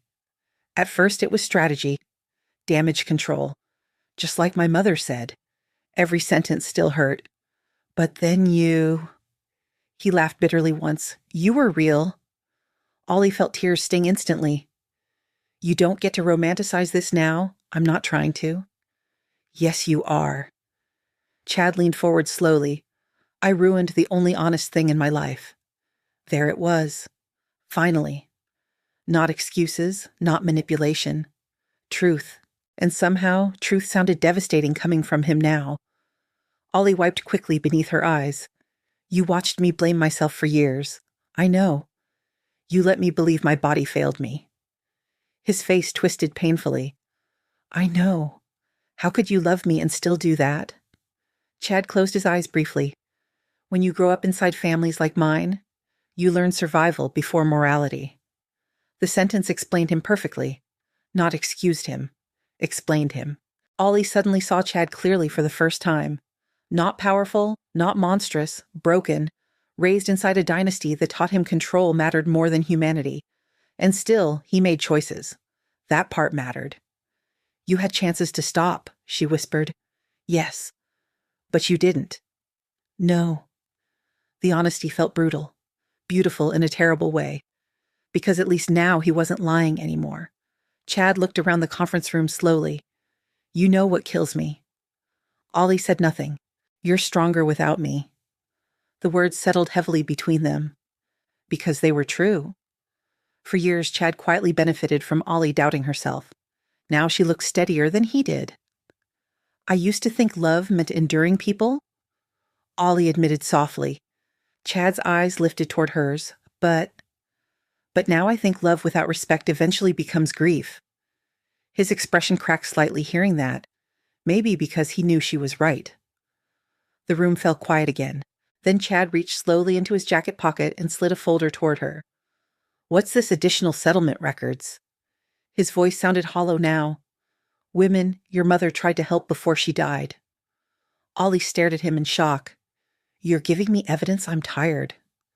The exhaustion in his face suddenly looked ancient, not temporary, soul deep. Why now? Chad looked directly at her. Because if there's anything left of me worth saving... His voice broke slightly. It's probably too late. Pain tightened inside Ollie's chest, because despite everything, part of her still mourned him. Not the man he was, the man he could have been if power hadn't poisoned him first. Chad stood slowly, then quietly asked, Did you ever really love me? Ollie's eyes filled instantly. Yes. The answer shattered both of them, because that was the tragedy. The love had been real, even if the marriage wasn't. The divorce finalized quietly 2 months later. No dramatic courtroom screaming, no public breakdowns, just signatures, lawyers, documents sliding across polished tables while an entire marriage officially died in silence. Ollie expected to feel victorious afterward. Instead, she felt empty, not broken anymore. Just hollow in places love used to live. Outside the courthouse, reporters crowded the sidewalk shouting questions the moment she stepped through the doors. Ollie, do you think Chad Holloway deserves prison time? Do you regret exposing the foundation? Did Chad ever physically threaten you? Camera flashes exploded around her. Ollie paused briefly before getting into Rachel's car, then calmly answered one question. I regret every woman who was silenced before me. The clip went viral within hours. Rachel called it devastatingly effective. Ollie called it true. 3 weeks later, Chicago's first snowfall arrived. Soft white flakes drifted past the windows of Ollie's temporary downtown apartment while she sat cross-legged on the floor, surrounded by architectural sketches. For the first time in years, she was drawing again. Not charity seating charts, not gala layouts, buildings, dreams, herself. Music played softly through the apartment while late afternoon light painted the room gold. It wasn't a mansion, but it felt peaceful, alive. No tension hiding inside walls, no monitored silence. No emotional landmines waiting beneath conversations, just quiet, real quiet. A knock interrupted her thoughts. Ollie frowned slightly and checked the time. Rachel wasn't due for another hour. She opened the door slowly and froze. Eleanor Holloway stood in the hallway holding a small box wrapped carefully in dark blue paper. For a moment, neither woman spoke. Eleanor looked older now, much older. The last few months had carved visible grief into her face. I know I should have called first, she said quietly. Ollie hesitated, then stepped aside silently. Eleanor entered slowly, looking around the apartment. It's beautiful. It's small. It feels warm, Eleanor corrected softly. The comment hit unexpectedly hard, because warmth was exactly what had been missing from the Holloway mansion. Ollie motioned toward the couch. Tea. Eleanor smiled faintly. You still offer tea to people who hurt you? Ollie looked down briefly. I'm working on that. A sad laugh escaped Eleanor. You sound more like your mother every day. The words still hurt, but differently now, not like loss, like connection. A few minutes later, they sat together quietly while snow drifted outside the windows. The silence between them no longer felt suffocating, just heavy with history. Eleanor held the small blue box tightly in her lap. I brought you something. Ollie looked at it carefully. What is it? Something I should have given you years ago. Her voice trembled. Ollie slowly accepted the box. Inside lay an old sealed envelope, yellowed with age. Her hands immediately began shaking. No, no way. Eleanor's eyes filled with tears. She wrote it before she died. Ollie stopped breathing. My mother, Eleanor, nodded once. She asked the nurses to give it to you someday. Tears blurred Ollie's vision instantly. Why didn't they? Eleanor looked down, because Richard made sure every personal item connected to the trial disappeared. Rage flickered briefly inside Ollie again. Even now, even dying. They controlled her mother's voice, but somehow this survived. Her fingers trembled violently as she turned the envelope over, written carefully across the front, for my daughter. Ollie broke instantly. A sob escaped her before she could stop it. Because after 36 years, her mother was finally speaking to her. Eleanor quietly stood. I'll give you privacy. No, Ollie whispered quickly. Eleanor paused, and for the first time Ollie looked at her not as Chad's mother, not as part of the empire, just a woman carrying unbearable guilt. You can stay. Eleanor's face crumpled softly. Ollie carefully opened the envelope. Inside sat several folded pages written in elegant blue ink. Her mother's handwriting. Real. Human. Alive somehow. Ollie began reading aloud softly through tears. My sweet girl, if you are reading this, then life was kinder to you than it was to me. That alone makes me grateful. Ollie covered her mouth. Her chest physically hurt. I don't know if I'll survive what's happening to my body. The doctors keep saying different things. Some are kind. Some won't look me in the eyes anymore. Eleanor quietly began crying beside her, but then the letter changed, and so did Ollie. If they tell you I abandoned you, don't believe them. Tears poured harder down Ollie's face. I already love you more than my own fear. The apartment blurred around her. All her life, Ollie secretly wondered if her biological mother gave her away willingly, if she wasn't wanted, if something about her made abandonment inevitable. And now, no, she was loved, desperately, fiercely, before she was even born. The next line shattered her completely. I hope you laugh loudly someday. I hope nobody ever teaches you to apologize for taking up space. Ollie broke into quiet sobs, because Chad had done exactly that, spent 10 years shrinking her carefully, teaching her silence, teaching her self-doubt. Her mother continued, and if anyone ever makes you feel small to protect themselves, leave. Eleanor closed her eyes painfully. Ollie kept reading. You come from women who survived impossible things. Don't let anyone convince you your softness is weakness. Something shifted deeply inside Ollie hearing that. Her softness wasn't failure. Her kindness wasn't stupidity. The wrong people simply weaponized it. The final paragraph nearly destroyed the room. If they steal your peace, promise me you'll build a life louder than their cruelty. Silence filled the apartment afterward. Only snow falling softly beyond the windows. Ollie pressed the letter against her chest while crying quietly. Not from heartbreak anymore, from grief finally finding truth. Eleanor wiped at her own tears shakily. She would have been proud of you. Ollie looked up slowly. I exposed her story. No, Eleanor whispered. You survived it. That hit differently. Because survival was not the same thing as healing, but maybe healing had finally started. Eleanor stood slowly near the door a while later, then quietly asked, Do you hate me? The honesty of the question lingered heavily. Ollie thought carefully before answering. I think you were weak for too long. Eleanor nodded tearfully. I was. But I also think you finally chose courage. Something inside Eleanor visibly broke hearing that. Not relief. Forgiveness. The beginning of it, maybe. As Eleanor reached the doorway, Ollie suddenly spoke again. Did Chad ever love me? The older woman stopped. Long silence. Then softly, yes.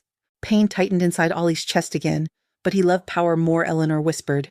And somehow, that became the saddest truth of all. Spring arrived quietly in Chicago. After everything, Ollie was grateful for quiet things. Morning sunlight across hardwood floors, coffee brewing in her apartment kitchen, the sound of pencils scratching across architectural paper again. Simple things felt sacred now because survival had changed her relationship with peace. 6 months after the divorce, Ollie stood inside a renovated community building on the south side of Chicago, watching volunteers unpack boxes for the opening of the Ollie Armstrong Women's Advocacy Center. Her center. Her mother's name above the doors. The site still made her emotional. The center provided legal aid, medical advocacy, and counseling for women manipulated or silenced by powerful institutions. Women like her mother. Women like her. Reporters asked Ollie repeatedly if founding the center was revenge against the Holloways. It wasn't. Revenge destroys outward. Healing rebuilds inward. And Ollie was finally learning the difference. Ms. Armstrong. She turned toward a young volunteer carrying folders. We need you up front. The donors are arriving. Ollie smiled softly. Still not used to people calling me Ms. Armstrong. The volunteer laughed. Well, it sounds powerful.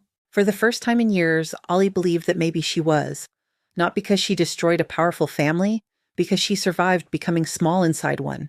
Upstairs, sunlight poured through giant industrial windows across exposed brick walls and warm wooden floors Ollie designed herself. Every room inside the center felt intentional, open, safe, alive. Nothing like the Holloway mansion, no cold perfection, no silence heavy with control, just warmth. As guests slowly arrived, Ollie greeted survivors' attorneys, social workers, and medical advocates with calm confidence. Rachel Monroe stood near the refreshment table watching proudly. You built this fast? Ollie smiled. I had good motivation. Rachel stepped closer. You also had talent before Chad convinced you to hide it. That still hurts sometimes. Thinking about all the years Ollie abandoned herself trying to preserve a marriage that slowly erased her identity. But pain no longer consumed her. It educated her. That was different. Across the room, Eleanor Holloway quietly entered wearing a soft gray coat. Conversations shifted subtly around her. People still recognized the name, still associated it with scandal. Guilt crossed Eleanor's face instantly. Ollie walked toward her before anyone else could. You came. Eleanor smiled sadly. I almost didn't. The older woman looked healthier now somehow. Still grieving, still ashamed, but lighter. Therapy had changed her. Accountability had changed her. Truth had changed all of them. Eleanor carefully handed Ollie a small bouquet of white lilies, your mother's favorite flower. Emotion tightened instantly in Ollie's throat. Thank you. For a moment they stood quietly together while guests moved around them. Then Eleanor looked up at the building sign visible through the windows. She would have loved this. Ollie smiled softly through tears. I think so too. And for the first time in 10 years, Eleanor looked directly at Ollie without fear, without guilt, just love. That healed something unexpectedly deep inside her. Not all wounds closed through revenge. Some healed through finally being seen honestly. Later that afternoon, Ollie stood near the center stage preparing for her opening speech. Her hands trembled slightly. Rachel noticed immediately, nervous a little. Good. Means your heart still works. Ollie laughed softly. That felt nice too. Laughing without fear afterward. She stepped onto the stage beneath warm lights while guests settled into their seats. For a brief second, memories flashed through her mind. Another ballroom. Another stage. Another version of herself trembling beside Chad Holloway. But this woman wasn't trembling from fear anymore. This woman knew exactly who she was. Ollie looked across the crowd slowly before speaking. When I was younger, she began softly, I thought strength meant enduring pain quietly. The room fell completely silent. I thought loyalty meant sacrificing yourself to keep relationships alive. Several women in the audience visibly reacted to that. Because they understood. Too many women understood. Ollie inhaled slowly. But I've learned something different now.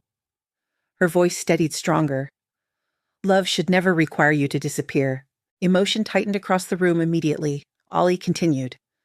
My mother died because powerful people protected themselves instead of protecting vulnerable women. And for years afterward, I almost repeated that pattern in my own life. She paused briefly. Not because I was weak, but because kindness without boundaries becomes permission for manipulation. Rachel looked proud hearing that. Ollie smiled faintly. I built this center because surviving something painful should not be the end of someone's story. Applause filled the room softly.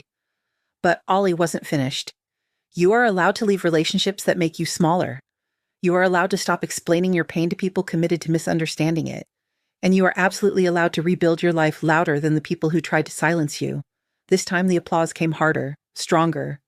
Women crying openly now. Some men too. And suddenly Ollie understood something beautiful. Her story no longer belonged to Chad, or the Holloways, or the scandal.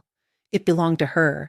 After the event ended, sunset painted Chicago gold outside the windows, while volunteers cleaned quietly around the center. Ollie stood alone on the rooftop terrace overlooking the skyline. Wind moved softly through her hair. The city stretched endlessly before her, alive, open, possible. Footsteps approached behind her. A man's voice spoke gently. Your speech was incredible. Ollie turned. Daniel Reyes, an architect she'd collaborated with recently on community housing projects. Kind eyes, warm smile, no arrogance hiding underneath charm. Most importantly, no need to dominate the room. Ollie smiled softly. Thank you. Daniel stepped beside her overlooking the skyline. You know, he said carefully, you look different than you did a few months ago. How, he thought about it. Like someone finally stopped apologizing for existing. The words hit her unexpectedly hard, because that was exactly what healing felt like. Not becoming colder, not becoming cruel, just refusing to shrink anymore. Daniel glanced toward her gently. Would dinner tomorrow feel too soon? Ollie laughed softly. A few months ago, yes. And now? She looked out across the city again, then smiled. Now it just feels normal. Not because she needed another relationship. That part mattered. Ollie no longer needed saving. No longer needed validation disguised as love. She had already rebuilt herself. And as the sun disappeared behind the Chicago skyline, Ollie Armstrong caught her reflection faintly in the rooftop glass beside her. For years she saw herself as abandoned, controlled, too emotional, too difficult, too much. Now she saw something else entirely. A woman who survived betrayal without losing her softness. A woman who learned boundaries are not cruelty. A woman who finally understood her worth had never depended on being chosen by someone else. And for the first time in her life, she looked completely free. Sometimes the deepest heartbreak in life doesn't come from losing someone. It comes from realizing you lost yourself while trying too hard to keep them. Ollie's story reminds us that emotional manipulation rarely begins with cruelty. It often begins with love, attention, promises, and the slow conditioning that teaches someone to doubt their own instincts. That's why so many kind people stay in toxic relationships longer than they should not, because they are weak, but because they genuinely believe love means enduring pain quietly. But real love should never require you to become smaller to make someone else comfortable.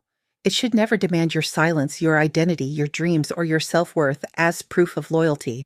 The moment someone benefits from your confusion, your insecurity, or your fear of leaving that relationship stops being safe. And one of the hardest lessons in adulthood is understanding that being needed is not the same as being loved. What makes Ollie powerful isn't revenge. It's the fact that she survived betrayal without becoming bitter. She learned that boundaries are not cruelty. Walking away is not failure.